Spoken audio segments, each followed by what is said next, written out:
And so, I don't know, I didn't say it. Ohio State did the same thing last year. They jumped around and disrespected, if you want to say that, on the middle of the field and sang their fight song. And Mayfield had talked about it all week, that he was, that was something that bothered him and bothered his teammates, and they were going to do it. So, after he did this, I think nothing about it. Well, all of a sudden on Monday, you hear all these people, Ohio State fans, complain about saying he's disrespectful and that's rude. Hey, listen, man, this is sports. All right, we play to win the game, and if we win the game, I hold the right, within reason, to do whatever I want to do. So any of you chumps out there that say that's not how the game's supposed to be played, or that's disrespectful, hey, listen, man, you don't like it, don't let me win on your home field. And that's a big accomplishment. Ohio State does not lose at home. And I'm not going to say they got thrashed as bad as Ohio State did to Oklahoma at home last year, but they took a pretty good butt whooping. So what I'm saying is, so what my rant is, though, after it was over, Baker Mayfield apologized, and he said, I didn't mean to be disrespectful. I didn't mean to be disrespectful. Yes, you did, because if you didn't, you wouldn't have done it. You knew that was going to tick them off and make them upset and mad. Most of the players weren't even on the field. Once you get your ass beat like that, you lose. You walk off the field and get out of there. You don't want to see all that. So when you do something, if you know it's okay, I mean, if it's not too crazy, don't apologize for it, because now, what people are saying now is he's looking to appease the Heisman voters. No, you're either going to like me or you're not going to like me, but I'm going to do what I'm going to do. And then by the OSU fans, and I know this is tough, my dad played there, I do have Ohio ties, but I'm sure Turk could get kicked out of this. This is what y'all need to do. Shut up, all right? Don't get beat. Figure out your quarterback situation. Y'all got a serious problem going on right now, and y'all need to get it fixed in the next week before Big Ten play starts. So you know what you do? Because outside of Texas and Michigan, Ohio State fans are some of the worst people to run into.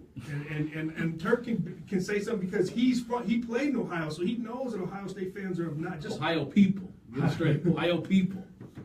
Go ahead. So, like I said, that's what I want to say. If you do something... Except those that listen to the show. Yes, please keep listening. Keep listening. But people, when you do something, stop apologizing. When I was a high school coach, and we had a game one time, and we blew a team out, and it was, I think, 5 seconds left, and I told, hey, we were on the 0. I said, go on, punch the ball and let's score. Let's let these kids feel. And I got ridiculed. I'm not sorry for that. You know what? We play to win the game, and if you don't like it, then stop me. Other than that, stop complaining, stop apologizing when you do things, and that's all I got to say. Yes.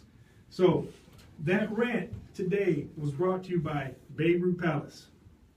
Hey, sports fans, where can you find exotic and friendly surroundings, fine dining, and the taste of the Middle East and American cuisine? The Beirut Palace and its 4 locations serves food just like a homemade meal in your own home. Hummus, salads of your choice, kebabs, and their famous shawarma sandwiches that are great and fit into any budget. So make your dining out plans and go to one of the 4 Beirut Palace locations. And when in Royal Oak, stop by the Beirut Palace at 205 South Main Street. Ask for Mo and tell them that you heard about the restaurant on the Rock and Turk Sports Show and get 10% off your meal. For more information, call them at 248-399-4600 or go to their website at www.beirutpalace.com. Do it today. What's up, guys? Sorry I had to get that out. That was bothering me all week. I loved watching Baker Mayfield stab that flag in the middle of that O. I was out when he was waving it around. I'm like, stab it, yes. So I was excited, and I hate to see somebody apologize for something you don't really mean. I hate that big or anything. Yeah. So own it. But like I said, we can talk about Ohio State later. What I've been saying for a while came to pass, and they got some serious questions they got to answer. Same with Michigan. So let's get into the show. Dot, what you think? I was working, so I just saw the replays and I heard about it. I saw you were working. I saw some of your pictures. You were definitely working. Yeah. You were working it out. Yeah. I know. Hold on now. What's going on? I'm talking about mess bucket. You gotta make things clear. I don't know. I've seen a couple pictures with you and a couple twins. I think one picture, holding the. I think the Dodgers. I don't know. I'm starting to wonder. Are these really comic book? These comic book conventions, man. It's just I have an eye for talent. Yeah, no, it was fun. I have a local one this weekend, Monroe Comic Con on Saturday. So come check us out down there, and you might be lucky enough to get your picture. There you go. And if you do, he puts it all up everywhere. He'll make you famous. That's right. Hey, I know we can't get into it, but your boy didn't come through this week, man. Rodman said he was going to fix all this. The sanctions came through on North Korea Monday. He's talking about where you at, Rodman? You supposed to? I told you if my disclaimer was if he did it. Oh, if he did it. If he did it, I would put a vote in for him. What's he waiting on? Is he being like Trump? He's waiting for the high when the ratings are going to be the highest to do it. I don't know what he's waiting on. He probably not even wait. Hey Dom, real quick, can you tell the listeners how they can get a hold of us today? Yes, you can call in at 248-721-8570 or get a hold of the boys on Twitter at Rock and Turk Sports with a Z. All right, well, before we get started with today's show, just want to let you know the show is sponsored and brought to you by Blaze Contracting. The Rock and Turk Sports Show is brought to you in part by Blaze Contracting Incorporated. Blaze is a heavy civil site contractor that self-performs mass and surgical excavation, aggregate installations, land balance and grading, storm sewer, sanitary sewer, and water main installations throughout Michigan, Ohio, and Nevada. Blaze has successfully completed many high-profile projects and is a preferred vendor for many established major corporations and developers doing business in Detroit and across America. Currently, Blaze has several major projects going on in Metro Detroit, including the new Little Caesars headquarters building, the Detroit Brush Park development, the Flexing Gate Auto Supply plant, and the new Little Caesars Red Wings Arena. Hey sports fans, if you're out there listening and you are involved in the development and construction process of upgrading or improving exterior property or infrastructure, you need to give Blaze a call. They can provide valuable assistance from the beginning stages all the way through the budgeting, design, and of course, the construction process and phases of your project. You will experience the administrative ease provided by Blaze that will ensure that your project will be completed on time and within budget. Allow Blaze to light the fire for you that paves your road to success. Give them a call today. Call 313-361-1000 or visit their website at www.blazecontracting.com.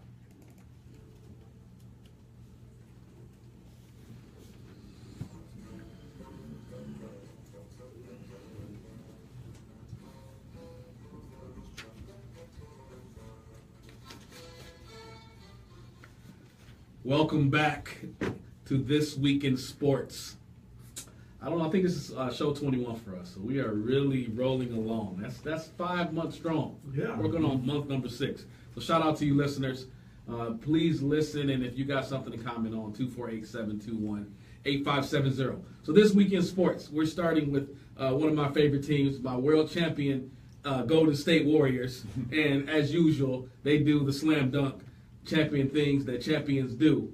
And the Golden State Warriors inked a deal with the largest sponsorship in NBA history, a company called, I want to make sure I'm saying this right, Rakuten, a $60 million sponsorship to put their patch on the Golden State Warriors jersey. I don't want to be rude, but isn't that what my man said in Street Fighter? Rakuten! Is that Ryu? Was it Ryu? Yeah, Ryu. I don't know, but whatever it was, he's got $60 million on it. So, hey, more power to Street Fighter. More power to Rakuten. What's your thoughts? You know what? You know, it's money, and this is the way things are going. But one thing I've always hated when you would see overseas games or soccer games, like, I didn't know what the name of the team was because there's so many patches and stickers, and it's cool if it's going to be. They unveiled it yesterday, so excuse me. It's not obscene, right? And if that's okay, I know they renamed their practice facility after them, so that's fine. I mean, it's business. I know the Seahawks had done it a couple of years ago with their practice jerseys, but you know, I don't know. I just think also I think they just wanted. I hate to say this. Cleveland had the biggest one up until that, so I think they just wanted to one up Cleveland. Gotcha. So, but am I wrong? Am I being like a jerk by saying I'm a little bit agitated that the largest one is from a Japanese e-commerce company like. Well, they're based out of. I also they're from Japan, but their second main headquarters in San Francisco. So I think that plays into it. Remember, their owner is a big tech guy. I know he is. He's a huge tech guy. My only problem is that this. I mean, you look at those, like you say, you look at those Euro uniforms. Man, it's like a sweatshop over there. And them dudes, you like, am I watching the Johnson Baby and Baby Vaseline? I don't know who's sponsored too because they got so many patches on them. You don't know. But $6 million, hey, for a little patch. Be like NASCAR eventually. Exactly. I don't want it to be like, if you remember NFL Europe, that's how NFL Europe was. There was a whole bunch, and granted things are new, and I will adapt and change better, but some things, I don't want to see a whole bunch of stuff. So in a couple of years, you'll see Steph Curry, like, first I'd like to thank God, my wife, my parents, Rakuten, Microsoft, Apple. Well, they advertise GM, Chrysler, Ford, Fruit Loops. What did you know? Pops. Did you know this as well? Oh yeah, and Under Armour. That they gets paid for prayer. No, I didn't understand. Like, so they're a holding company, e-commerce company, and so if it's beer, if it's some type of product, I don't. Maybe it gets their name out. I don't know, but they also this summer entered into a partnership with FC Barcelona in soccer, and they signed a 4-year, $235 million kit deal in July. So, you're spending almost $300 million. Don't you? When you hear companies when you hear companies with vague titles of what they do, don't you almost feel like it's a cover? Like, we're an e-commerce company. Like, okay, like, what does that mean? What do you do? Like, what do you do? What is that? What are you selling? What are you pushing? Like, e-commerce? No, we need to know more. Listen. For any of you out there listening, sponsors, we're willing to hear that. No, if Rakuten want to come to the Rocket Forks, we will have every spot. We'll be eating Rakuten pies, wearing Rakuten shirts. I'll put a little Burger King, Rakuten crown on my head if you want me during the whole show. In fact, we can have we can rename it the High School Rakuten Hour. Hey. So I don't know. Bottom line, my thoughts are like, you asked me the main question. I think it's money talks, and that's part of the game. So you just got to deal with it. Money talk. That's you know what? That sounds good, but money. You can use that all. We could have a uniform full of patches, and all you can say, you know what? Money talks. Well, it started with the names of stadiums. Yeah. And then now, even like in hockey, I think it's the only team sport where it's actually on the playing field. They advertise on the ice. Mm-hmm. And then it's all along the board. That's coming, though. Baseball. That's coming to basketball. It's going to. Eventually, it's going to be the whole. They got some stuff on the floor. I think, or at least the practice facility they got on the floor. Yeah. So jerseys is what's next. I'm surprised it took this long. Yeah. Hey, what can you do? What we got next? All right. So we got Kobe Bryant, Black Mamba. So so it's number 8 Black Mamba and number 24 is that Bino. Ooh, I don't know, but so the Lakers announced that they're going to retire Kobe Bryant's number, not so fast, hers with an S, because they want to retire number 8 and number 24. Really? And people say, wait a minute, and I don't think people realize how long he wore number 8 where he wore number 24, because it wasn't like it wasn't like MJ where he came back as number 45 for the year. Right. So the question is, how do people feel about the Lakers retiring 2 numbers for Kobe, or should he just pick one and go into the hall in that one? Well, here's my first thing. I don't care. Number 2, I would say 24 because 8's kind of rapey, So I would say keep 24 up there because, because what's the main reason going to happen? Did he change his number right after those allegations? It was about, I think it was a year or so after. He was like, I want to. He cut his hair. Remember, he had all the He cut his hair off, changed. He was like, I want to be non-rapist Kobe. So they won't recognize me as allegedly. I'm sorry. Allegedly. This is the internet, man. You ain't gotta say allegedly. He did it. Go ahead. Don't be like Larry Nance. Have to go back here. So, but I'm just saying, like, if you do that, because you would say, well, if he was so good, why he changed numbers? So that, to me, you've now added that stigma. Or if you just stayed 24, right, and kept it moving.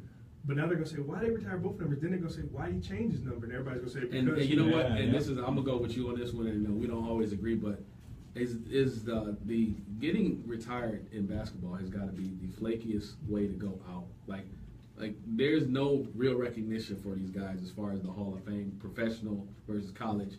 I understand the Ring of Honor LA, but seeing the 2 numbers up there is going to look stupid to me. 2 Kobe Bryants. And if you got to explain to somebody in 30 years why he has 2 numbers, then it's too stupid. It's gonna sound real stupid when somebody looks up and says, "Why does this guy have 2 numbers?" Well, his first 10 years he wore number 8, and his last 9 he wore number 24. They can say, so. Well, here's the other thing, because we have a lot of mentally challenged people in the NBA. Some 18-year-old is gonna say, like, I can't think about who. Okay, let's just say my favorite guy to pick on because he is kind of slow is J.R. Smith. Let's say J.R. Smith, you get guys with those type mentalities where these guys aren't the brightest tools and sharpest tools in the box. And he says, all right, well, I'm gonna play for 10 years, and then I'm going to change my number another 10 because Kobe did. And, you know, and then it becomes, okay, what are we doing? So I look at, you know, I understand the whole LeBron thing when he left Cleveland and he went to Miami, why he gave a good explanation why he changed his number, and then he came back to Cleveland. He's got it. But I just think there's too many cats out here that'll be just trying to change numbers to just do it instead of just whatever. I don't know. Honestly, I think it's too much. We got enough with college football. It's been pretty good. We've had 2 great weekends of games. NFL was okay. Why do we need to talk about this dude's jersey retirement as much as we have, and it's not happening until December? There's only so many numbers, too. Yeah. Eventually, a great team like the Lakers, the Celtics have like 4 banners filled with numbers. You know what I mean? And you only get 99. Well, you get 0 and double 0. You know, eventually they're gonna have to like Rakuten's gonna have to like sponsor Kobe's number on somebody, something ridiculous, because they're gonna run out of options. So yeah, I If he agree. sponsored this number, we're taking a retirement. I mean, kind of like that cheesy stuff that Michigan was doing for when my man, who was the quarterback that was wearing number 98, looking like a freaking slug. Yeah. Gardner. Gardner wore number 98, and He played like a dude who wears number 98. he looked like a defensive end. Hot. There. All you Michigan fans, he was hot garbage. Hot garbage. Quarterback. I remember people used to tell me that Devin Gardner was Devin Gardner. He was cold in high school. We played him in a scrimmage. I remember watching him. And He was a very receiver. good. If he'd have perfected his craft, I think he could have been a second tier guy in the NFL. The same Michigan fans that are telling you that Devin Gardner is a pro quarterback are the same Ohio State people that will tell you that J.T. Barrett is going to the pros next year. They're the same people. Only difference is that J.T. Barrett got more stuff on his resume, and it's filler though. it's filler. It's not because of him. It's not substance. Yeah. Because the games that matter, 31 zip is all I remember. JT sucks. Anyway, next topic. All right. All right. Now, shout out to. I feel like that. You know, boxing was down for a while, and now we coming out fighting. A couple weeks ago, we had Mayweather. You know, we had the big fight, and now we got a fight who I actually think is going to be the best fight of the year. I'm really looking It'll be forward to probably this the best one. fight in a long time. I think this fight, the battle of the 160 pounders, the 3 Gs. We know we got Canelo versus Gennady. I don't know who you got, but I'm going with my man Canelo. I'm looking forward to this fight. This is a big deal. Shout out to boxing for finally getting it right to where we are at a point where we're seeing a mainstream fight month after month. Because for years, you would see one fight that you even like cared about, and then the year was over. Yeah. You know? So now we're actually starting to build some. We got to keep building right here, you know? This is a big time fight, and I'm looking forward to see what this thing turns out to be. This should be a slugfest. I mean, just to touch on that, you remember, if you go back to the Muhammad Ali, you know, the 60s, 70s, those guys were fighting they fight Right. a month off and then 3 months of training, and they would fight, they'd get 3 fights in a year. Like some of these guys get a fight in 2 years. Yeah, it's crazy. And just so people understand what we're talking about, is 248-721-8570. So Canelo, his overall record is 49-1. He's got 34 knockouts. All right, and Gennady's overall record is 37-0, and he's got 33 knockouts. So we got 2 guys who have 77 knockouts out of a possible 87 fights. That means the odds of somebody getting knocked out are high in this thing, because these guys they slug for 160 pounds. They coming with that double barrel shotgun and they aiming at your chest. And really, Canelo's only lost to who? The greatest, obviously the greatest fighter ever. So. Yeah, and Canelo, watch out for that left hook. That's all I'm gonna say. What was the last heavyweight fight you watched? Who was the heavyweight? I think it was Wasn't my man from Rocky 5? Tommy Morrison and George Foreman. That was the last fight you No, watched? I was honestly the last Lewis? one. Lennox I saw Lewis? I saw Galata and Tyson, That was like... and it was one in the Palace. It was at the Palace when they had that brawl. Okay, Yeah. but what was the last heavyweight fight That meant something? Meant something? I Oh, know. yeah, title fight that like where you watch and you care. Is it Lennox Lennox Lewis? Lewis. It's got to be Lennox Lewis. Or, Think about how long ago that was was. the Russian guy forever. Chicago? Yes. Klitschko or Klitschko. Klitschko. Yeah. Klitschko. But I mean, I don't even know who did Klitschko really matter? Let's be honest. He's not anymore because he got his ass beat. I'm saying, but was Klitschko really at a point where he was like relevant? I think he was champ for Roy, years. I think it was like Roy Yeah, but Jones. I don't think he was a name for boxing at that point. That's my point. I think like it was Roy Jones, he beat everybody Lennox that was Lewis, there, but he didn't have anybody that he was. Evander Holyfield, Right. Mike Tyson. Evander Holyfield had competition. Like I'm saying, but Yeah. these are names that you remember as heavyweights. the heavyweights are the draw. Yeah, there the hasn't draw. been a heavyweight Klitschko, draw. I don't think Klitschko was a big draw. No. So maybe that's what did it. because it was one. He was just there. He kind of. Now Sylvester Stallone would have got in the ring. I would have watched that. Mm-hmm. You know, He did, right right? after if he would have killed Apollo, and then he would have, I would have watched that. So, Well, I'm gonna come back to your question. I thought about it a lot. I've watched both. I've seen both these guys fight. The power's there, right? So this is any wrong move, you can be out. I'm gonna go with Canelo for one reason. I think obviously fighting Mayweather taught him a lot, but he's gotten like he used to be a slugger, but he looks like a boxer now. Yeah, I agree. So I think that he can fight. I think he can probably go a little bit longer, and I think that. I don't know. I just feel Canelo. I think this is his time. I think his name has always been out there. But like you said, my man's got a punch. You got two. This is what we don't in sports now. We never have two equal people on footing. Right? It's always somebody's a lot better than the other, whether it's perceived or whether it's true. And that's part of the problem with sports now. You look at maybe that's why Golden State and Cleveland people like it because they think that. They're even in some way because they got. I wonder what the money line is on this fight. I haven't even looked. It's not going to be what we just saw. No, it's not going to be that. It's HBO pay-per-view, so it's probably going to make some money, but and it's I out just in want to know Vegas. the odds. I want to know what the odds are. What's the payout? I think I would guess the money's on Canelo. I would guess, but I don't know. But before we get off of this week on sports, can we give a quick shout out to my girl Sloane Stephens though? I know we don't talk about U.S. Open and that tennis that much, but I know she won the U.S. Open for the first time. And I don't know if you saw the video, but she was surprised when she got a check for $3 million. How are you a professional and you didn't know you were getting a check for $3 million? I don't know, but here's what I love. That's the thing about sports I love. That was like watching little kids when they, like high schools when they win a state championship. She was all whatever, and she kind of glanced. She was like, I got this trophy, man. I won this thing. But you see her, she was like this. She was like, yeah, thank you. And she looked at it, and then she looked at somebody and was like, she was like, truly excited. Yes, we saw original data right there. And you know original what? Data. Here's what people don't know in that sport. And I watched her yesterday on Sports Center. She was a carry champion, and she was just talking like a regular person. She was like, well, "What's life like?" She's like, "Life's better than it was." Because he said, "I'm walking around here sometimes. I'm training. Everybody thinks life's good." She's like, "I'm looking at my bank account. I got like $2 in it." And even though she's on the pro circuit, she might have been exaggerating, but not everybody's making money. That's kind of messed up because isn't her boyfriend a big time soccer I don't know player? nothing about it. Her boyfriend's a big time soccer player for the Toronto. He's like their star. I don't know anything about soccer, bro. I know some people. I know like Messi. He gave her $2. Yeah. These last $2. Hey, she lose. Hey, that song. That's a song. She lose one more, she can be Bill Murray. You see Sloane Stephens sitting outside in New York. You tell her to put her head up. You give her $1 because she's never mind.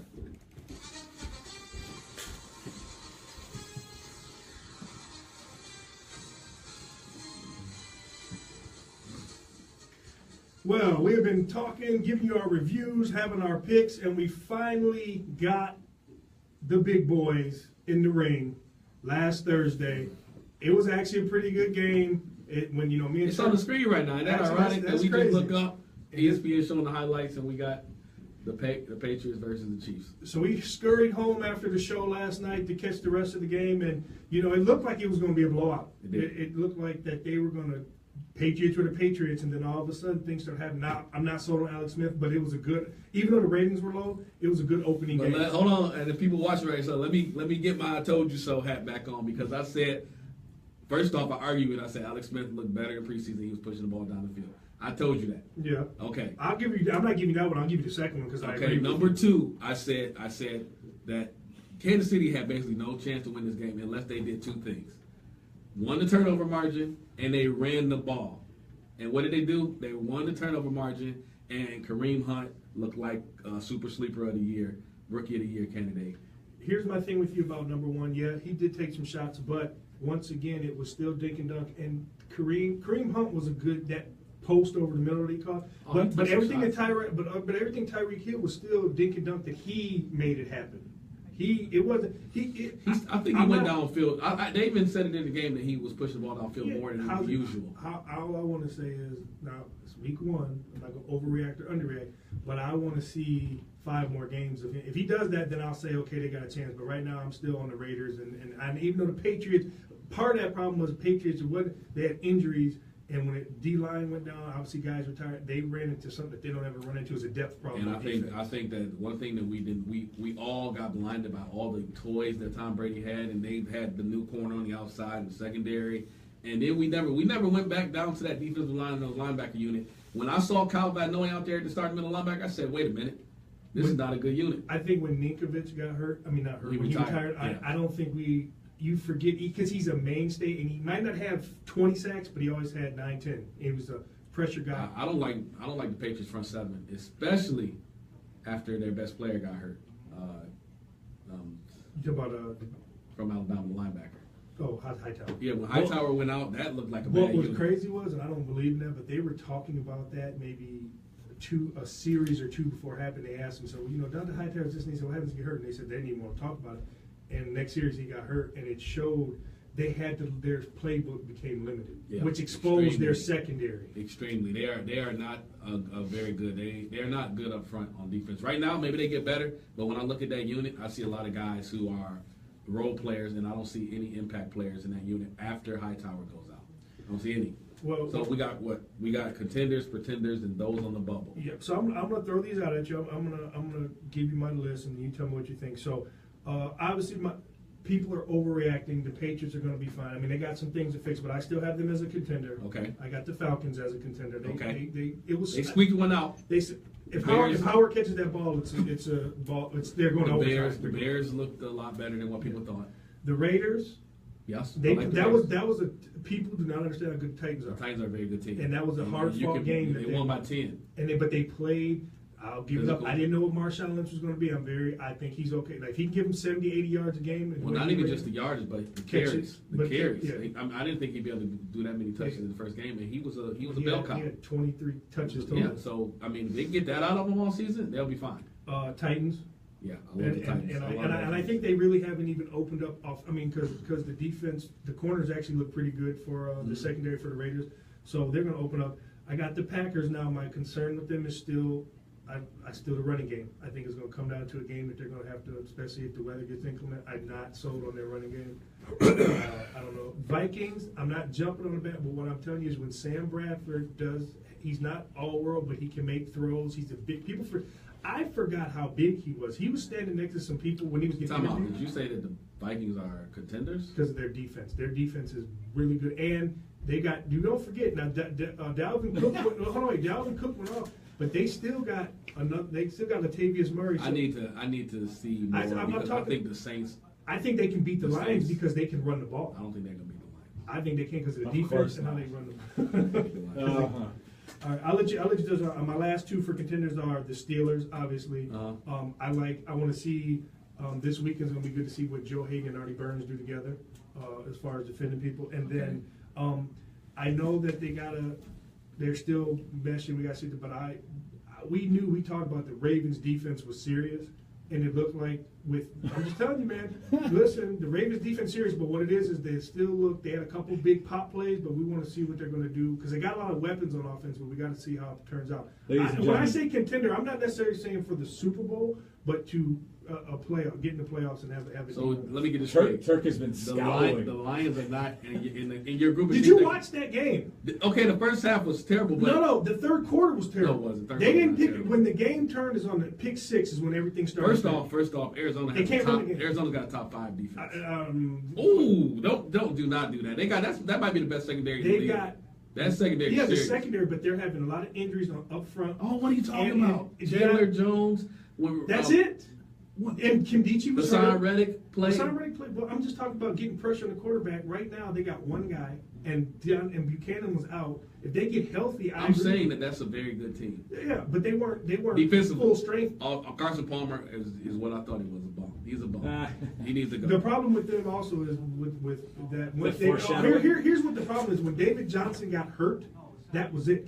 I didn't realize this till this week. They said that man is 70% of their offense. I said it. If anybody talked to me before the game, I said the only way the Lions lose this game is if they lose the turnover battle or David Johnson goes crazy. Because nobody else on that offense is going to beat him. No. Not Larry Fitzgerald, not any of those receivers, and definitely not Carson Palmer. Yeah. David Johnson was in passing, receiving. He's the only player on offense that can beat you. And if you don't turn the ball over, which Stafford did early, which I still don't think was his fault, that's the typical Lions call you get. But what they did early.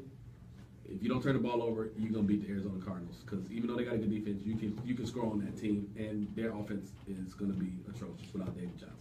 But but it's my Lions. So if my Lions play the Giants tough, which I think is gonna be impossible to win in New York, an over 1 team against that defense. But if they play those Giants tough, watch out for my Lions. You better start showing my Lions some respect. I will. We'll get to that point. With a K. So here's what I'm going to name off the pretenders. Just let me know if I'm wrong. All right, if you agree with me. All right. Wrong. No, go ahead. I put the Saints because to me it was the same old Saints. They defense was bad, and there's going to be Adrian Peterson. I want to see if it was just he wanted to get on the field with them and play that game, or is there going to be a problem at running back where they're going to be arguing over carries? Kamara should be getting the most carries, man. Probably. Yeah. He's very explosive. AP is a lot of choppy steps and nothing, man. I think he's going to be trade bait. I think they're going to ship him off somewhere. All right. Number 2, I got the Panthers. Everybody got excited. They played San Francisco, who's not going to be a good team. Their defense average, and Cam really didn't push the ball. Cam struggled. Yes. A lot. Okay. Seahawks because of their O-line. The Redskins are just an average team all around. Cardinals, I say out now because David Johnson. Williams is not great in the passing game. He's a runner. Browns, I think they're going to be competitive, but they're just young. The Bills just are a dumpster fire. That's all I can say. There's nothing good. I can't say one good. Shady. That's about it. The Bears, I'm just saying they don't have any wide receivers. They pulled a rabbit out of a hat. And I also say their defense is not very. They played well. I don't think they can keep up that type of intensity every week. Okay. I agree there. The Rams, they got their young. Hold on, but let's stop real quick on my Rams. Okay. I've been telling you to Jared Goff turn the corner. Time out. Hold on. Time out what? Hold on. They played a very severe, bad and wounded. Everybody's gonna do that to the Colts. No, Andrew Luck don't play defense. I understand their defense. Devontae Davis was out, and their defense. All right, but Jared Goff against the worst team in the league last year couldn't put up 250 yards and 3 touchdowns. He came in at the end of the season in a bad offensive scheme. I'm not taking anything from him, but I need to see him against some top caliber. I'm just saying. If you went out there and took a dump, then it would be. I didn't think he was going to with McVay and what they're doing. And he's a smart guy. I think that the guy is going to be one of the most improved players in the league. I'm not saying he's not, but I'm just saying. I watched him in the preseason. I don't watch what the scores, but I do watch players. He looked confident. He looked like an NFL quarterback. Yes, he did. He didn't look like an NFL quarterback last year. But also because they got a bad line and their defense is suspect. I'll agree with you there. Colts, just everything bad from top to front office to I think Michigan fans, if your boy don't get it done this year, I think he's going to reunite with Pagano's gone and he's going to reunite with Luck. That's my personal opinion with Harbaugh. 49ers, they got a good scheme. They'll play with heart. They just don't have enough talent. Jags, until they get that quarterback situation figured out, and now they lost Allen Robinson, so all these they got a ton of wide receivers that were college all-stars. We'll see if they can put it together. And then my last one is obviously the Jets. They are like the worst team ever outside of like 3 players on their team. So those are my pretenders. Any major outside the Rams? Any major? No. I'm not necessarily saying that the Rams are not pretenders. I don't think they're contenders. I just want to say that I think that a quarterback on that team, they got a lot of pieces in place, man. No, I like that team. They're drafting free agency away from maybe making some noise. I like that team, and if Jared Goff ever figures it out, that means Sammy Watkins and he Robert got the Woods. They got guys on the outside. They drafted another tight end, and you got Todd Gurley.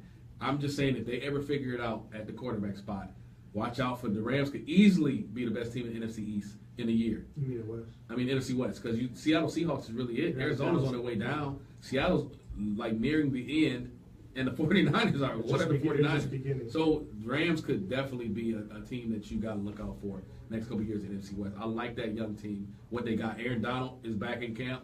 He got to get paid. Pay that man. Pay that man his money. Listening? I don't know what these guys are thinking. You got to pay that man. But so here are the bubble teams. Got the Giants. The problem with the Giants, why I put them on the bubble, is they really laid an egg. They made Odell really did a good job for him getting his money because that ship did not go at all. And McAdoo needs to get more. He needs to have somebody else make the play calls because they're too pass happy. You can't, like you said last week, Eli Manning can't throw 40, 50 passes a game. They don't have the protection, and he's a turnover machine. So, agree, disagree? What do you think? I think that they are pretenders. You think they're pretenders? I think they are pretenders. Okay. I just think that at the quarterback position, they got a lot of problems. That's You just saying it's time for them to start looking for the You know who they got? They got who they got? Webb. No, yeah, they got my man from the Jets last year, the dude from West Virginia. No. I know he's there, but they drafted a quarterback in the third round. I think they drafted like David Webb, who could have been higher. Yeah. David Webb. Yes. Eli Manning is a bum, man. Yeah, like if we had Bum of the Week quarterback edition, Eli and Carson Palmer would be right Think there. about at it. the top. He's got two passes that were outstanding catches by his guys. If not, I'm he's just saying another that, like, quarterback. I know Eli has a hell of a resume, but when you just watch him, you be like, are you related to Peyton? How are you related to Peyton? Like his awareness, his footwork, it's always been bad. He just makes the play. I think people just look at him like, man, you suck. And then he's like, oh, man, look at that pass, though. I think he just lulls you to sleep, and then he makes it get bad. It's got to be the only way. That's what happens. We got 2 minutes, so just give me yes or no. I got Texas on the bubble because quarterback situation. Watson's starting tonight, supposedly. He is starting. Bubble or a pretender? They're definitely on the bubble because they need to get Dwayne Brown in camp very fast. They need to pay him. Lions, I got them on the bubble because until they do something with it's because of the running game, man. 18 carries for 13 yards. Hey, man, I was at that game. That Arizona front was very aggressive. They're not going to be able to run the ball this week either. But this is the thing, and people need to understand why you pay Stafford. Because teams that run for 13 yards against good defenses, they usually don't win those games. So when you run for 13 yards, and you're lead guy, and you still figure out how to win a game, because usually you look like Carson Palmer. They need to start taking Stafford seriously. Realize what he does in limited I don't fashion. think anybody doesn't. He's the highest paid guy. I think everybody's got their eye. Now he's got to But perform. I'm telling you, if you gave Stafford a 100-yard rusher, man, how would you stop that? Yeah, that's That what, would be a I've problem. been saying all season. If Hey, he had that's a why running I game, wanted Kareem Hunt, but you know what? The line, it wasn't even Abdullah. I was at the game. There wasn't no place to go. well, I understand that. But We'll see what they do this week. Next. Figure it out. Bengals. We got. Boom. We got to figure out the running game and the quarterback. The Now, Andy Dalton. two of those four weren't his fault. They were tip passes. Those guys should have caught I the ball. understand that, but good grief, man. That old line looked bad. Yeah. Their running game looked bad. AJ Green is still AJ Green, but he didn't even look like, I mean, it just looked. Is Vontaze Burfict the motivational leader of the Bengals? They didn't look like they knew a week one game was coming on. I don't know what they were doing. We'll see what they do tonight. All right. Cowboys, I say it all depends on Oh, man, they're the contenders. schedule. man. Come on. Because if Zeke's not there. No, they already said today that he's going to play the whole season. Did they? I didn't Yeah, see that. yeah. All right, and then also their schedule. They probably have the second hardest schedule in the NFL. It don't matter. You Okay. know what? Well, but it was all contingent on what happened As to our Zeke. and I former didn't know. JV coach used to say, It doesn't matter. But I didn't know about the Zeke. All right, Like 16 for 31, 170 yards. All right, here we go. Chargers because their defense. I got them on the bubble. They're offensively they're going to score I some love that points. they switched to a 4-3 defense because I love Ingram and Bosa on the edges. I think that really fits them. The Phillip Rivers experiment, I need to see them with Mike Williams back. I think if Mike Williams is advertised, that he really gives them a different dynamic offensively. If that back, you know how it is in football. It's Yeah, hard I to know, put that I know. back. I don't know what how. I would hate for his career to be over before it starts, but hopefully he can give them Now something. you put him in there, that's a game That's what I changer. mean. If he can play, they got some toys now with Hunter Henry and Gates occasionally. They got some toys. Melvin Gordon, I like what they got there. All right, I got the Broncos. I think they're bums. it's the quarterback. The And I put him quarterback on is the too. bubble. The quarterback is. I understand the defense is excellent, but when your quarterback's that bad, You're it gonna don't get tired. matter. It don't matter. I mean, they're in that Houston Texans situation. I put the Eagles. I did pick them to win the division. I'm not sold on that defense. They looked okay against the Redskins. I don't understand how you got the Eagles over the Giants. Well, Over the Cowboys. Because I didn't know the Zeke thing was looming. Yeah. So that's when I had to make the preseason. I have no pick. confidence in that Eagles defense No. against the run. Against the pass, I think they'll be okay as rushing, but against the run, I don't see it. But I do like what they did week one. I will say that. And the last one is just a yes or no. I said the Chiefs because I'm still not sold on Andy on the quarterback number 11, Alex Smith. I think the Chiefs are contenders, and the only thing that's going to stop them, that Eric Berry injury, we're going to see how big that is. But that's huge from schematically. He was doing a good job on Gronk. We're going to see if, I think Phillips is his backup. We're going to see if he's able to hold the job because he was definitely, I mean, they got some veterans on that job. I couldn't believe, I didn't even know that Derek Johnson was still playing for the Chiefs. Yeah. I know but didn't he blow his Achilles last year? Yeah. The 2 years, yeah. So, I mean, he probably called Eric, hey, man, don't worry about it, man. All right, real Put some quick. ice on it. Here's some week's games. Eagles, Chiefs. Who you got?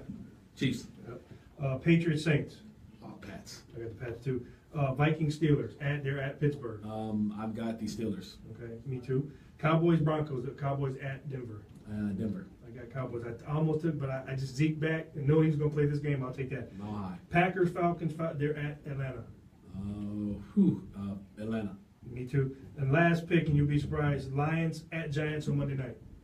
I've got the Giants. I've got the Lions because Oh, we're jinxed. OD. If here's the thing, they haven't said if he's gonna Odell's gonna play. If you don't play, I'm changing my pick. Yeah, because the problem is we're gonna get the Can I ball. wait? They're gonna have a lot of 3 and outs, and we're gonna get the ball back. Hey, everybody, pay attention on Twitter. I'm gonna update my pick right before kickoff on the Lions. On Monday, on the Lions Giants. I'll be updating that if Odell don't play. It's a big deal.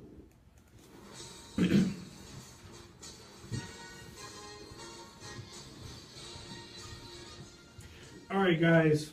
I got a few people that hit me up, and they weren't upset, but we went over last week. I gave you the FanDuel and DraftKings lineups, and the crazy thing, it's a woulda, coulda, shoulda, but the only thing people that didn't perform were the wide receivers. If they perform, so basically what you need about 160 points to be serious about winning any type of money. So my lineup with FanDuel ended up being 120. Aaron Rodgers finished with 17.5 points. He threw for 311 yards and 1 passing touchdown. Now, the thing that hurt was David Johnson. When he went out, he had 10 points, and he was starting to pick up steam, especially in the passing game. He went out. Ty Montgomery stepped up. He had 17 points, 54 yards rushing touchdown, 39 yards receiving. Now, what killed us was the wide receivers. A.J. Green, 9 points, 5 receptions, 74 yards. Devontae Adams, 6 points, 3 receptions, 47 yards, and Rashard Matthews had 9 points, 5 catches, 71 yards. Now, the big pick I told you was Austin Hooper. A lot of people didn't like that. He had 19 points and 102 catches for 120 yards and a touchdown.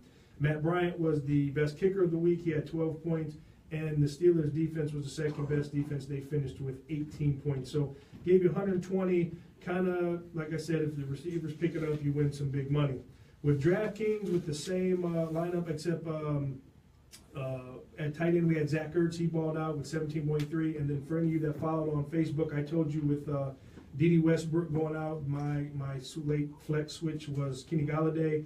He ended up with 22.9 points. And then the Falcons D was doing well the whole game until the end, and they finished with 5 points. But 131 points won you about $1. So you did get a little money on that. So that was last week's picks, but that was week 1. Just like this NFL, week 1, it was pretty kind of crappy to me. So here we go with our week 2 lineups. Now, I told you last week I gave you the full lineups. I'm not going to do that because I don't want you to take all my money from me, but I'll let you take some picks for yourself. So with FanDuel right now, I have at quarterback Matt Ryan for 8,200.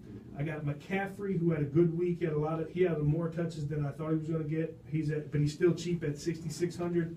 Marshawn Lynch is pretty cheap for 7,200, and they're playing the worst team in the league in the Jets, so he should have a big game. He should, as he likes to say, run through somebody's face. I think that's going to happen. Julio Jones, I think him and Matt Ryan, I stacked them. I think he's going to get back on track. He's pretty expensive, though. He's 8,800, but they're down there on that turf against a very soft Green Bay secondary. Obviously, I hate this, but a lot of people pick him, but you need the points. I got Tyreek Hill. He's Dante Hall 2.0. He's just a human joystick, highlight waiting to happen. He's 7,200. I'm going to give Chris Hogan, that was his first time in the Edelman role. I think he's got it figured out. I think they're going to go down on that turf, and they're going to be angry, play angry, and give it to the Saints. He's cheap at 6,200. I'll let you guys figure out your own tight end and kicker, and I'm going with the Ravens defense. They're going against the Browns. I take any defense when you start them against a rookie quarterback.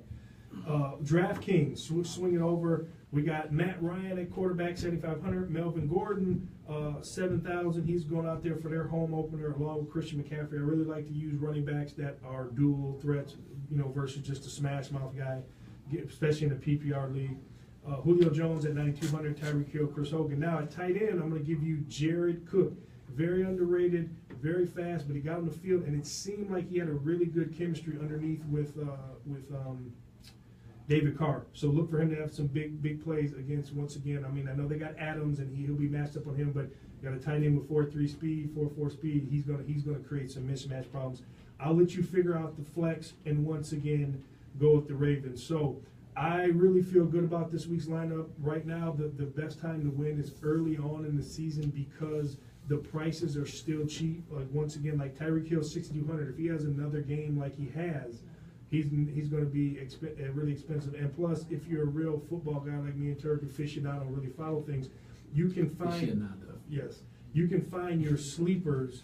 And like Chris Hogan had a bad week last week. but it was his first time in that role, and the offense is figuring out how to play. But he's still going to be a guy he's a big play potential. Yeah, I agree. And the thing about fantasy is most fantasy people go after the superstars. And the thing is, you want to find people. The way to win money, number one, It's is week to week. That's what makes it great. Yeah. Yeah. But the way to make money is you got to find a guy who not everybody's going to take. So like Kenny Galladay, outside of Detroit, no one took him, and he had the second most behind Antonio Brown. And this in week, fantasy. everybody's going to take it. Maybe not, because he's still maybe in Detroit. But what I'm saying is he's still a guy. I picked up on fantasy. Yeah. Yeah. So those are what you're looking for, but you do have to sprinkle in some guys that are going to put up points because you got to keep pace with everybody else. Correct, So correct. You can't have a bunch of. You can't have a. It's like filling out an attorney bracket, man. You can't have a bunch of 5 versus 12, picking 12. Pick one. Take the rest of those 5s. Absolutely. So I don't know. I don't think there's this week. There's not any bummy games, but who knows? But Tonight might be a bummy game. well, I think Cincinnati's gonna railroad these guys, but we'll see. so well, if you want a bummy game, that's a good lead into my favorite segment. Listen to that segue.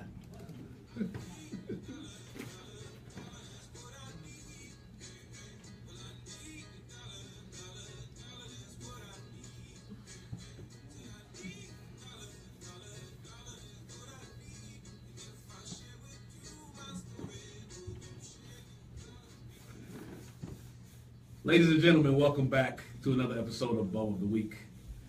You know, over the weeks, we've had some fun over here. We laughed about some of the idiotic things people have done.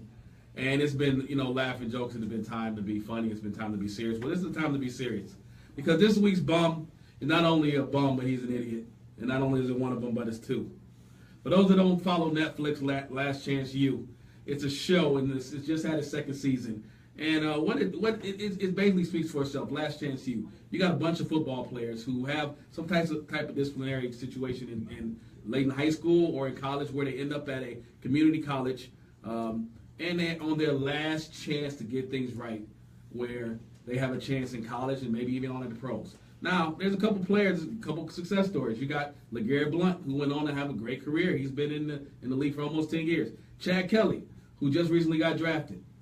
But every once in a while, and most times in Last Chance U, you got the dum-dum. And this week's dum-dum is about as dumb as I've ever seen on that show. I'm going to take you to two guys. Isaiah Wright, number one. Isaiah Wright was one of the highest rated running backs out of high school back in 2015. He came to Last Chance U, and he had a chance to go to schools like Auburn and Tennessee, and he turned it down. They said he was one of the top 3 running backs in the country at that point, and it all fell apart. And not only him, a guy named Camion Patrick. Camion Patrick was also there in 2016, a wide receiver. Ended up turning down the opportunity at Tennessee, and he ended up in Indiana. And unfortunately, he tore his ACL, and his career ended early. But he still had a scholarship, so he had a chance to get his degree. Last Chance U at least paid for school. He was on his way. Not so fast. These two gentlemen decided that violence was in their future rather than football. They took it upon themselves to stab to death, apparently, allegedly stabbed to death one of their former teammates at Last Chance U, and his name was Caleb Thomas. Caleb Thomas recently died, and Mr. Patrick and Mr. Wright are in jail pending an investigation into the murder, and they are prime suspects. You know, every once in a while in sports, you look at a situation and you have to say, you stupid fool. Life is full of second chances. And football, when you're talented, you get more than one, you get more than 2. Sometimes you get 5, you get 6, you get 7. These guys had multiple chances to get it right before they even got to Last Chance U. They had multiple chances to get it right at Last Chance U because they were talented on the football field. And when they decided to leave, instead of getting that free education, instead of being the LeGarrette Blount and the Chad Kelly of the group, they went down the wrong path. They stabbed a man, stabbed him to death. Now they're looking at facing 60 years in jail. So it's very unlikely that these guys are going to get put on bail. There'll be no parole in their future. They're probably going to be locked up. And if you ever want to know anything about Mr. Patrick, if you ever want to know anything about Mr. Wright, you need to go to Netflix, watch season 1 and 2 of Last Chance U, and you'll see two guys who had everything going for them and decided to throw it all away. So Mr. Wright and Mr. Patrick, we won't see you on the street. But if anybody's listening in jail, and you guys are in the cafeteria, and Mr. Patrick and Mr. Wright They're filling that plate with that prison food. You smack that plate out their hand. You tell them to pick it up off the ground. You had everything going for you. Now you're in here with us. You stupid fool. I don't know what you were thinking. But you look them square in the face. You grab that prison jumpsuit. You pull them close. And you say, hey, here's a biscuit. Because you're the bum of the week. That's pretty, that usually is my favorite segment because it's good. That's pretty dark. What did they say? I know I didn't hear the first part of it, but if you said that did they say what it was about? They didn't say. And this was a former teammate. This is a former teammate at last chance you, Mr. Caleb Talmadge Radford. You know what?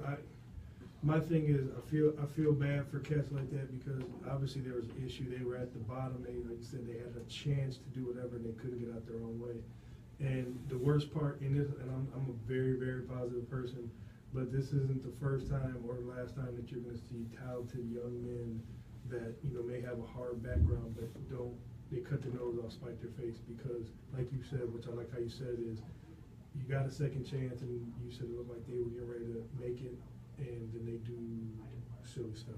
Can't get out of their own way. Can't get out of the mud. So can't get out of the mud, and hopefully, at this point, their life is ruined, flat out ruined. You can call it what you want, but hopefully, there's gonna be guys that come to Last Chance You later in life, and hopefully they read this story and realize that they can go one or two ways from here. They can be the Chad Kelly and the LeGarrette Blount. Yes, LeGarrette Blount punched the man, but he's had a long career. He hasn't had too many off-field incidents. He's cleaned up his act.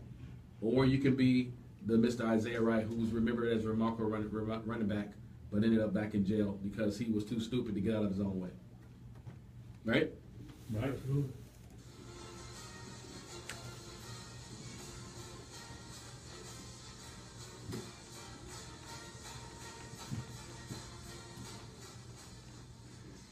For all you don't know, that is my alma mater, Purdue fight song. Oh, man. And the reason why I picked that this week is because I picked Western to lose to Michigan State. It's a no-brainer. I figured they would come in and put up a fight, which they did.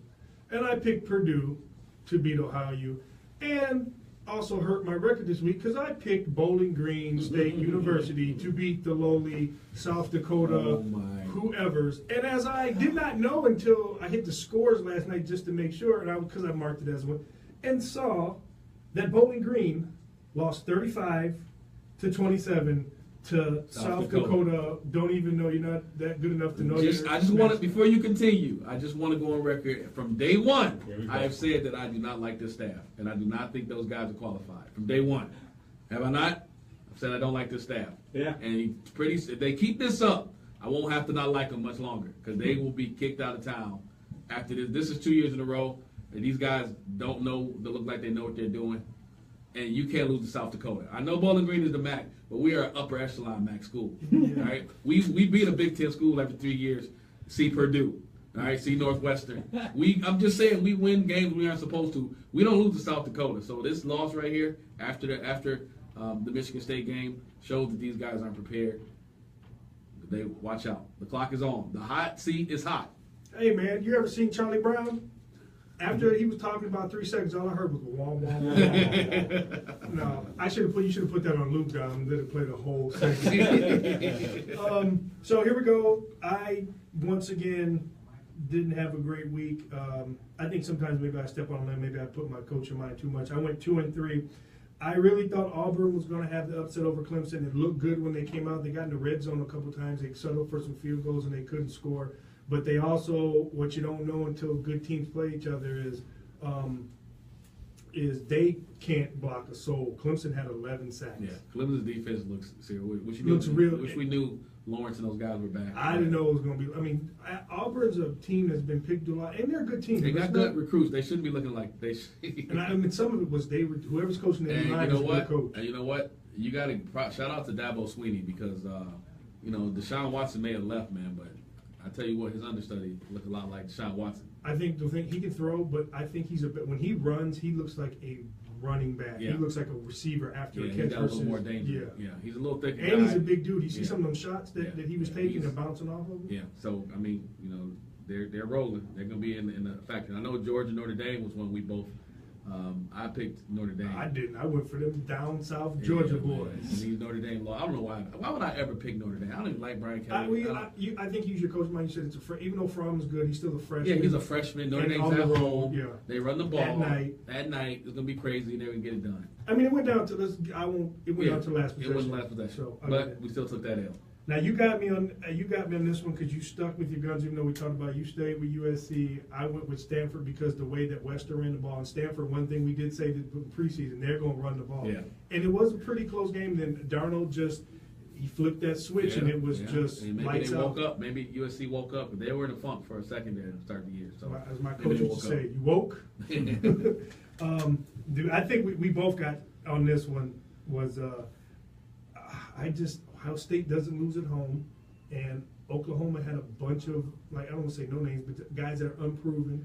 I remember I did pick Oklahoma to finish Final Four in the season. I thought they would lose this game and still be able to do it. But winning this game, I don't see Oklahoma losing the rest of the season. I mean, Oklahoma State will be a tough one. I love their halfback. I mean, their halfback and their tight end combination. I love what they have a pro style right there in the middle of their offense. And Baker Mayfield, though he may not be a high draft pick as far as a college quarterback production wise.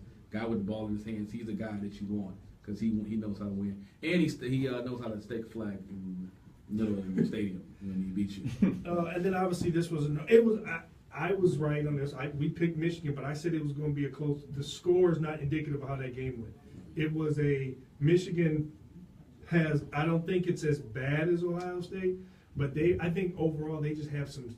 They don't know what they want to do. Do they want to be run? Do they want to throw the ball? I think that like I said this from day one, Peters needed to win the job for Michigan to take a step. And we could say, hey, Spike beat him out. I said, that's great. But Spate, no matter what, has a ceiling. He's not good at anything. Right? He's a game manager. He's a game manager. He's not good. He's not a good thrower. He's good on deep ball. He can. I mean, underneath though, he's awful. He's not accurate. He don't have a strong arm. He's got a elongated release. He can't scramble. I think the guy's just out there. He's just out there, you know. I mean, he's not a plus player. What does that say about O'Corn then? If he can't get on the field behind O'Corn, that's the great mystery. That means that he's really bad because he's way more mobile. He's got a stronger arm. I would like to see, what's going on because everything you hear about Peters is he's the next coming, and then his demeanor on the sideline was almost like he knew he wasn't going to play. So I would like for them to get a big blowout this week and see Peters get in the game. Honestly, I think when you play it just depends what you do. Doc Brown's defense is predicated on aggressiveness, and that can hurt you against the option if you don't handle. So I don't. And they got Air Force. They got to get him on second and long. And my man from Cincinnati, he's not a world beater to running back, but he had a good game against him until he got hurt. So we'll see with that. We'll see.